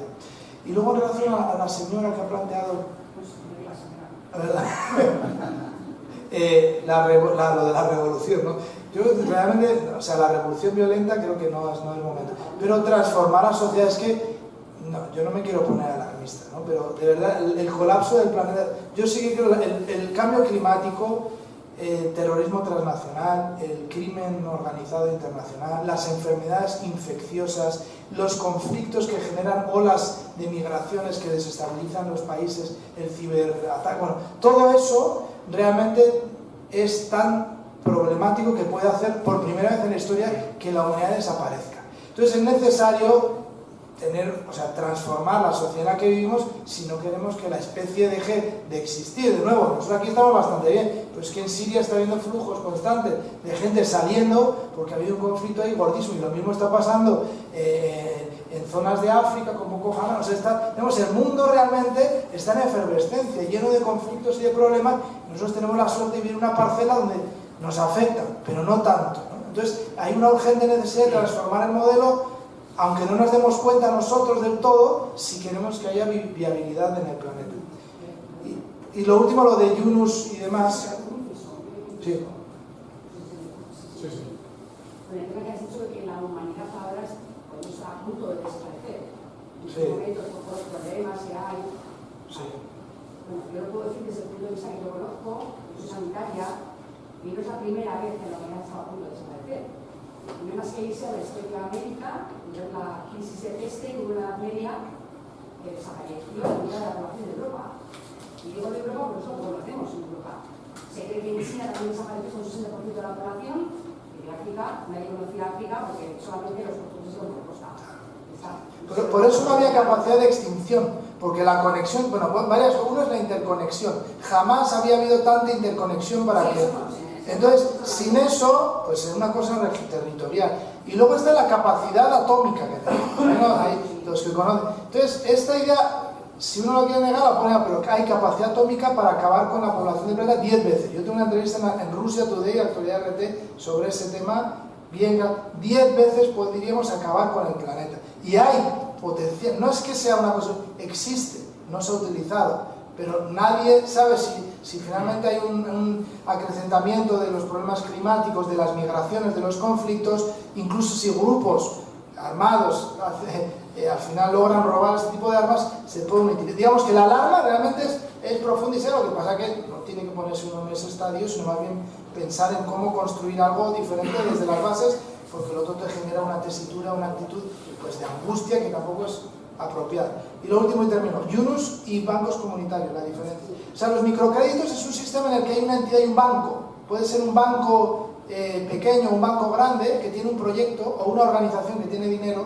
y lo que hace es prestarle dinero a cambio de interés a la gente, a los individuos, ¿no? Entonces yo te presto a un interés. Entonces, aunque Yunus, que no lo critico, ha recibido el premio Nobel también, los microcréditos tienen un problema que los intereses son muy grandes, aunque las cantidades son pequeñas, los intereses son muy grandes y generan ciertas desigualdades. Los bancos comunitarios es otro programa diferente, son grupos de personas que deciden entre ellos, en esencia, hay muchas variantes, muchos más complejos de lo que yo voy a decir, solo lo estoy simplificando para ver qué está en el corazón. Son grupos de personas que deciden ayudarse mutuamente para tener algo de líquido económico para hacer pequeñas inversiones. Y eso puede ser un grupo de amigos, una familia, o si eso va bien, ampliarlo cada vez más para hacerlo cada vez más grande. Es una especie de cooperativa en la que se genera un sistema rotatorio de préstamos para que tú lo devuelvas. Pero no está la cuestión de una entidad que está en otra situación, digamos, de verticalidad, dándole dinero a la gente o que tengas buena intención. Entonces, el concepto es diferente, son dos programas distintos. Hay una pregunta aquí. Sí, hola, gracias Sergio por la charla. Nada, al hilo un poco de las cosas que os he ido contando y algo que yo lo tengo muy metido hasta dentro, ¿no?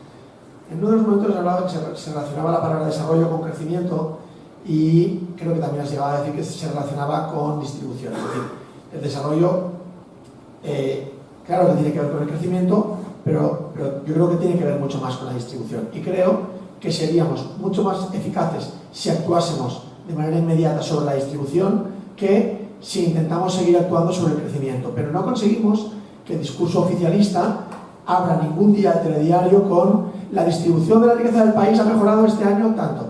En cambio, cada día veo yo noticias, puedo seleccionar noticias, el crecimiento del PIB.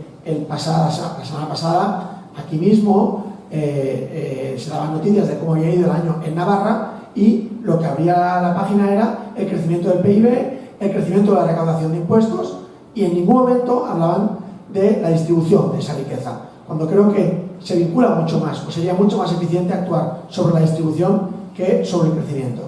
Lo digo porque la percolación que has citado, que es una palabra que no sabía, no funciona, y menos todavía desde que existen paraísos fiscales.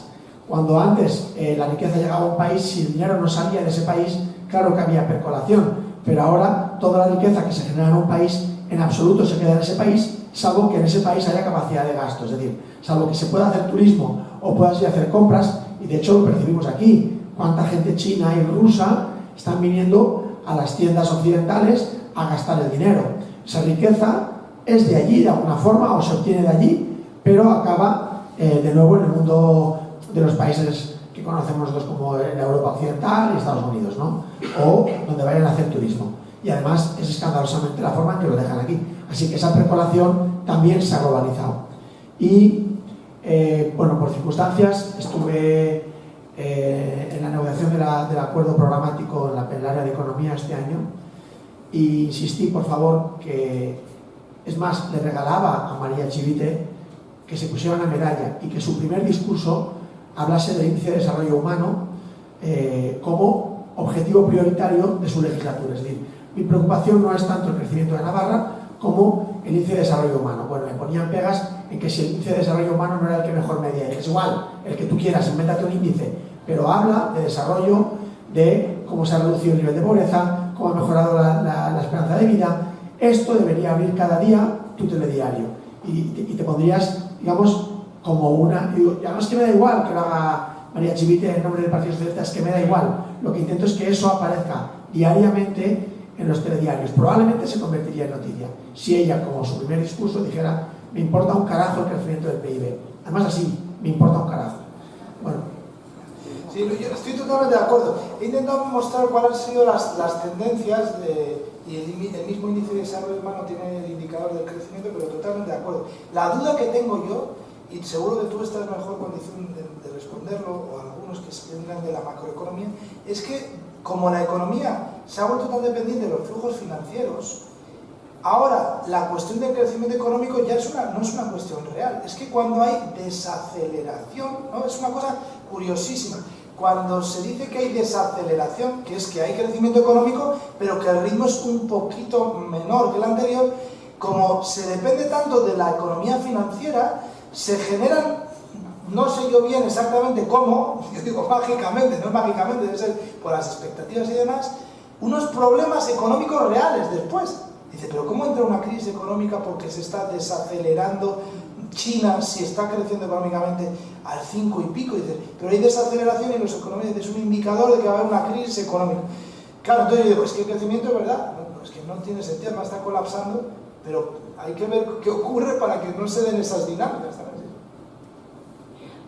Hola, Sergio, además como soy amiga, pues muchas gracias y a mí me ha gustado mucho muchas de las cosas que has dicho y bueno, me suele gustar provocar, pero realmente cuando creo que... Provoca, lo he dicho antes, lo digo.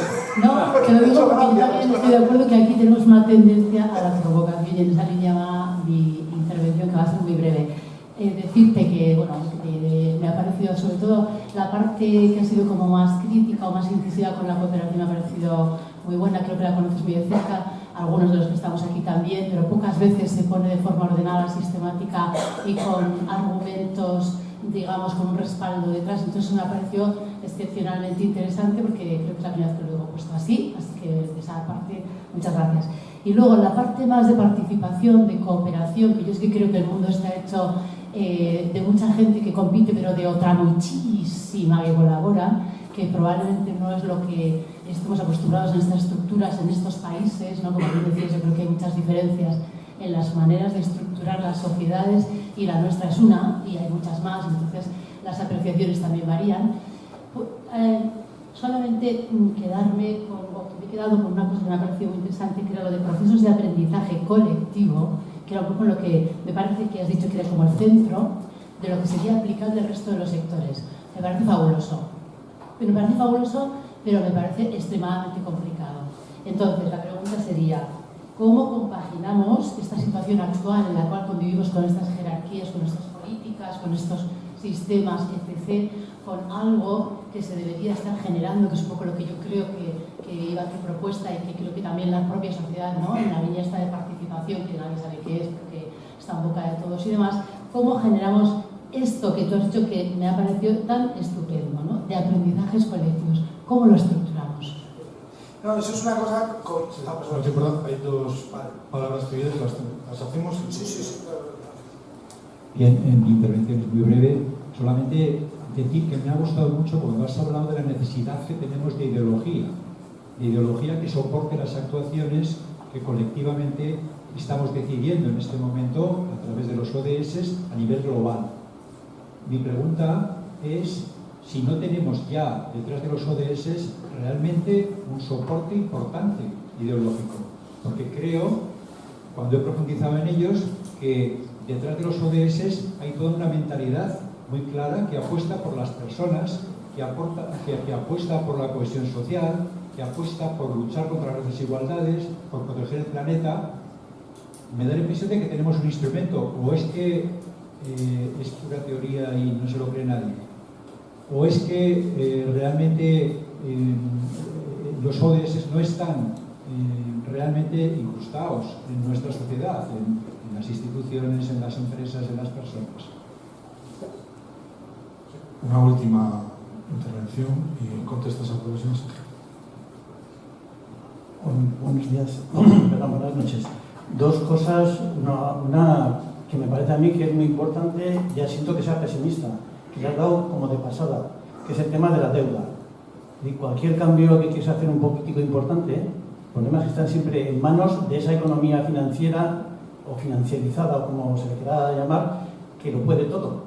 Entonces, pasado mañana consigues un gobierno lo más progre, me da igual en Navarra, en España o en donde sea, y automáticamente los grandes bancos, estás en sus manos, cualquier cosa que quieras hacer, no puedes hacer nada, todos los estados, administraciones, etcétera, están endeudados hasta más arriba de la médula, con lo cual estamos en sus manos. Ese es el lado negativo, me parece a mí, que yo creo que es muy importante de cara a plantear cualquier alternativa a este sistema. Y un poco lo que esperaba yo más de aquí, pero que yo creo que nos hemos quedado a mitad de camino, es con qué, en base a qué valores se puede plantear una economía alternativa. Lo que planteas de la ONU y tal y cual, a mí me encantan, pero está ahí la ONU, y desgraciadamente esa situación que se produce en que las grandes administraciones están en un sitio y la ciudadanía está por otro sitio, hace que esos valores pues, se los creen los burócratas de la ONU, pero no llegan al alma de las personas de a pie que quieren cambiar esta historia. Entonces resulta difícil coordinarnos entre todos en base a unos valores que todavía están como inconexos, como blandos, como poco coherentes, ¿no? Eso es, yo creo que es un poco en donde tenemos que hacer más hincapié, en intentar, pero que, no sé si que partan desde abajo o que desde arriba haya más permeabilidad y los conozcamos, los que plantea la ONU, que suelen ser razonables, pero que ahí se quedan en las burocracias. Muchas gracias. Sobre el aprendizaje, es uno de esos temas difíciles de articular, ¿no? Yo he tenido relación con varias iniciativas de esa índole, en Latinoamérica unas cuantas, pero creo que es, para verlo más claro, en España también. Entonces, por un lado, hay diferentes, yo creo que es un modo de funcionamiento, más allá que qué programa luego surge, es un modo de funcionamiento, entonces se puede dar a muchos niveles. Digamos, a nivel de un barrio, un grupo de personas que decide hacer algo para mejorar su barrio, en lugar de solamente emprender, o sea, si opera de esta manera, lo que haría es, en vez de ver simplemente el proyecto en sí, que es ahora mismo, pues yo no sé, está mal la distribución de las basuras o alguna infraestructura, los perros, la canalización de agua, en vez de solamente ver el proyecto, decir, mira, nosotros no vamos a reunirnos solo para eso, oye, vamos a reunirnos regularmente, de manera que no sea agobiante para nosotros, pero cada cierto tiempo para hacer cosas juntos, y queremos aprender sobre cómo mejorar nuestro barrio.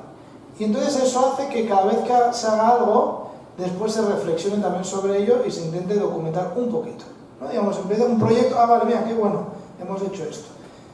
Al tiempo que, oye, mira, hay otra cosa, hemos hecho esto. Eso va creando capacidad en la gente y también tiene que ser un círculo que se va ampliando cada vez más. Lo que pasa es que exige un compromiso de vida, casi. Un círculo que se hace cada más, se puede institucionalizar de forma de una asociación o no, ¿no? Lo que es un movimiento es un grupo de personas, no está institucionalizado, pero se reúnen y hacen cosas, pero en algún momento hay que institucionalizarlo para coordinarlo. Pero es una manera de funcionar en la que cada vez se hacen cosas e intenta uno aprender sobre ello, sistematizarlo y formar a otros sobre ello, ¿no? Eso, digamos, sería un proyecto de base. Entonces, por ejemplo, en Madrid en particular, yo estuve colaborando con una plataforma que se llamaba La Carta contra el Hambre, que tenían un proyecto para que ciertos ayuntamientos de la Comunidad de Madrid presentaran una iniciativa legislativa municipal para la Asamblea de Madrid en materia de emergencia alimentaria, porque los ayuntamientos en la Comunidad de Madrid no tienen competencia, hay diferentes interpretaciones, pero bueno, digamos que no tienen competencia para abordar cuestiones alimentarias de manera estructural a largo plazo, sino solamente temas de urgencia puntual. Entonces, la Carta contra el Hambre lo que quería es una plataforma compuesta por muchas organizaciones, quería hacer lobby para que un grupo de ayuntamientos presentaran la iniciativa. Entonces, me invitaron a participar también, y entonces una de las cosas que intentamos hacer, estuvieron de acuerdo, es que en vez de hacer el proyecto, lo que teníamos que hacer es iniciar un proceso de aprendizaje sobre la soberanía alimentaria. Entonces, el objetivo cambió. De ser hacer lobby para cambiar la ley, eso era una línea de acción, pero el objetivo era cómo avanzar hacia modelos de organización social económica sostenibles que pudieran lograr a largo plazo la soberanía alimentaria. Todo lo que es eso de la soberanía alimentaria, había que ponerse de acuerdo. Y entonces eso ha hecho, ellos siguen funcionando, que se van haciendo cosas, se reflexiona, se logran objetivos, se invita a otras organizaciones, se vuelve a hacer. Entonces ha habido 4 o 5 líneas de acción que ya se han incorporado allá y eso sigue funcionando, a pesar de que no salió en la Asamblea de Madrid eso, ¿no? Por un voto en contra, pero no se cejó en la iniciativa, luego se intentó formar un observatorio del derecho a la alimentación, después unas conferencias contra el hambre, digamos que hay varias cosas, pero operan, yo diría que han aprendido a operar en modo de aprendizaje. Ahora, Torrelodones, el otro caso donde he tenido esa experiencia, ¿no? Yo tengo un instituto que se llama Instituto para el Desarrollo, la Gobernanza, Globales, etcétera, una cosa muy pequeña, pero con un grupito de personas para ayudar a organizaciones que quieren precisamente operar de esta manera. Entonces, el Ayuntamiento de Torrelodones nos invitó a participar en su plan de desarrollo local y también ellos tenían unos espacios de networking. El networking es eso que se ha puesto de moda, que los empresarios se reúnen cada cierto tiempo, pues no se sabe bien, para intercambiar tarjetas, comer, pasarlo bien, etc. Entonces la propuesta era, mira, aprovechemos ese espacio, pero ¿por qué no creamos un proceso a largo plazo con espacios regulares trimestrales, invitamos a los empresarios que quieran a participar, la concejala de desarrollo y otros concejales que quieran, y a gente de Torrelodones, para hacer diagnósticos sobre, oye, qué problemas hay, qué cosas se pueden hacer, y después crear grupos de trabajo durante el trimestre para que emprendan pequeños proyectos, ¿no? Eso empezó así de manera sencilla, encuentros trimestrales, se hablaba un poquito de la cooperación, de la acción colectiva, del trabajo por el bien común. Entonces se empezó a concebir ese espacio como un espacio para trabajar por el bien de Torrelodones y para beneficiar de manera secundaria también los productos y servicios de los empresarios, como algo secundario pero también importante. Y empezaron a hacer cosas, ¿no? Y cada 3 meses. Entonces eso ha dado como resultado el programa que ahora llaman Laboratorio de Aprendizaje Colectivo, que ya tiene una estructura, tiene unas reuniones regulares y han surgido proyectos muy bonitos e interesantes, como en la Semana de la Salud, que ahora lo hacen todos los años, una feria del emprendimiento, que también hacen todos los años, una conferencia sobre gobernanza económica, ¿no? Entonces, han empezado a operar en modo de aprendizaje, ¿no? Eso es, digamos, una manera práctica de verlo, pero la idea es que el eje de la vida social sea esto del aprendizaje colectivo. Ahora, con respecto a lo de las ideologías, lo que he intentado yo transmitir es que se necesita un marco conceptual que por lo menos acumule el conocimiento. El marco conceptual es una matriz mental que permita a gente similar acumular conocimiento y que haga explícito principios, valores y métodos que van surgiendo en la práctica. Entonces lo que he dicho yo, si os acordáis todo esto, a ver que lo pongo visualmente, estos puntos de que la humanidad avanzando hacia un modelo global, local, sostenible, próspero, con cohesión social, donde haya justicia social, digamos, un principio. Cómo ver al ser humano, la idea de trabajar creando capacidad en individuos, comunidad e instituciones, no solo en las personas. Empezar pequeño e ir creciendo. Que la ciencia debe ser el eje del funcionamiento, pero también capacidades para identificar los principios. Todo esto son elementos del marco conceptual que estas organizaciones han creado y que me parece que le ha dado consistencia a lo que hacen. No han solucionado todos los problemas de un país, pero le da consistencia, permite replicarse, y esto reemplaza a las ideologías o a las grandes teorías científicas. No digo que sea mejor, pero han logrado reemplazarlo, entonces es propositivo. No solamente acumula el conocimiento sobre este ámbito, sino que luego otros que quieren empezar es como el que quiere investigar el cáncer. Yo, si quiero investigar el cáncer, lo primero que hago es subirme a los hombros del conocimiento acumulado sobre el cáncer, y luego entonces, una vez que tengo eso, puedo hacer un experimento, pero empezar de cero, pues el que sabe, usted que sabe de medicina, dice, bueno, pues eso es, ¿para qué vas a inventar las ruedas? Si me han hecho muchas cosas. Con esto es igual, el marco conceptual acumula conocimiento sobre el desarrollo práctico, y si yo quiero empezar, digo, oye, mira, pues ellos tienen normalmente una plataforma online en Canadá que forma a otras organizaciones que quieren empezar proyectos pequeños en ese ámbito. Los ODS, que a mí me gustan, no digo que hay un olor a los ODS del liberalismo, que no digo que sea mal el liberalismo es una ideología. Entonces, los ODS para mí es una propuesta liberal bastante evolucionada, que tiene unos elementos sociales, pero que no puede eludir su trasfondo. Entonces, ¿cuál es una de las...? Y muy bien, me parece algo fundamental que la humanidad como un todo tenga una visión, pero es una visión fragmentada. No hay una visión de cómo organizar nuestra vida económica, política y social prescriptiva, sino que hay unos objetivos para solucionar problemas, ¿no? Digamos que la visión de los ODS, tenemos problemas, muchos, aquí, allá, tratemos de solucionar esto, lo otro. Entonces, eso hace que haya poca coherencia, esté un poquito fragmentado con todo lo importante que es. Y luego, pues también, yo una cosa que suelo decir es que no todos los pueblos del mundo tienen esta idea de que el individuo es lo más importante de la sociedad.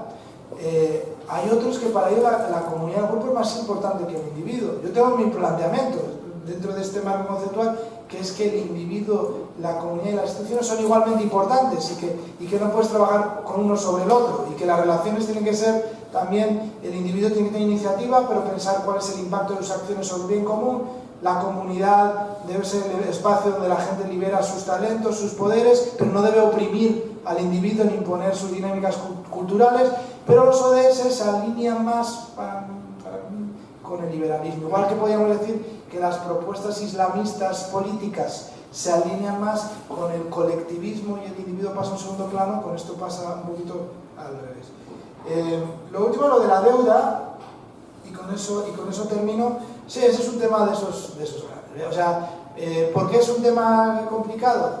Importante, porque por un lado, bueno, es natural que si tú quieres organizar tu vida económica, tú como una persona en tu familia, pues no te endeudas demasiado, ¿no? Digamos que puedes tener un crédito para poder proyectos, pero no lo haces irracionalmente, infinitamente. ¿Qué ocurre? Que claro, quienes están imponiendo cuál es el criterio para relacionarse con la deuda, también han sido algunos que han salido beneficiados. Entonces, pues ustedes saben que con esto de la deuda, el Fondo Monetario Internacional, el Banco Mundial, los recién creados, casi forzaron a muchos países a introducir ciertas políticas a cambio de dinero. Y claro, unos cambios en lo de la moneda del dólar como elemento del intercambio que hizo que se multiplicaran por 70 de un día al otro la deuda de muchos países, ¿no? Entonces, claro, tú no puedes pensar en la economía familiar y la deuda de la misma manera que un país en el que se ha dado esa dinámica, que te ha prestado dinero y que de repente debes 70 veces más o 700 veces más después que lo que debías. Tiene que haber pues una mirada un poco condescendiente hacia eso. Entonces son dos principios: el principio de generosidad, que es que bueno, hay que permitir que se endeuden los países para hacer cosas positivas, y el principio un poquito de manejo de las finanzas racional, de que tampoco puede ser infinito, ¿no?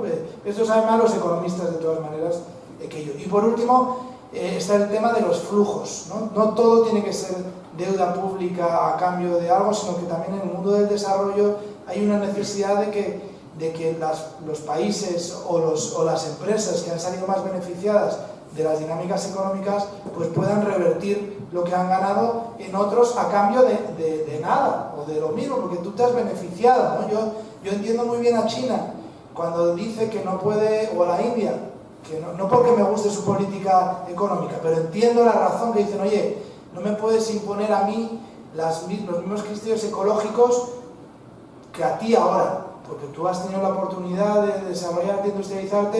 Y ahora, el problema es que es verdad que hay una ventaja competitiva para los países occidentales que lo hicieron antes, pero tampoco eso significa que, oye, no prestemos atención a eso. Pero ahí, por ejemplo, hay un gran problema, porque como no tenemos modelo alternativo de desarrollo, claro, lo que se usa es lo que ha funcionado hasta ahora, que está colapsando el planeta, está generando desigualdades y está generando fracturas sociales. Pero no hay una alternativa viable, ni China lo puede hacer. A pesar de que está invirtiendo a 100 años la ruta de la seda, etc., China hace lo mismo que los países capitalistas, pero con producción del Estado, ¿no? Digamos, el Estado el que está manejando. Es un capitalismo comunista. Muy duro. Muchas gracias. Recordaros que el próximo lunes, día 17, tenemos otra charla a cargo de Joan Bosch sobre de dónde sale el dinero o cómo se crea el dinero. Seguro que muy interesante. Muchas gracias a todos.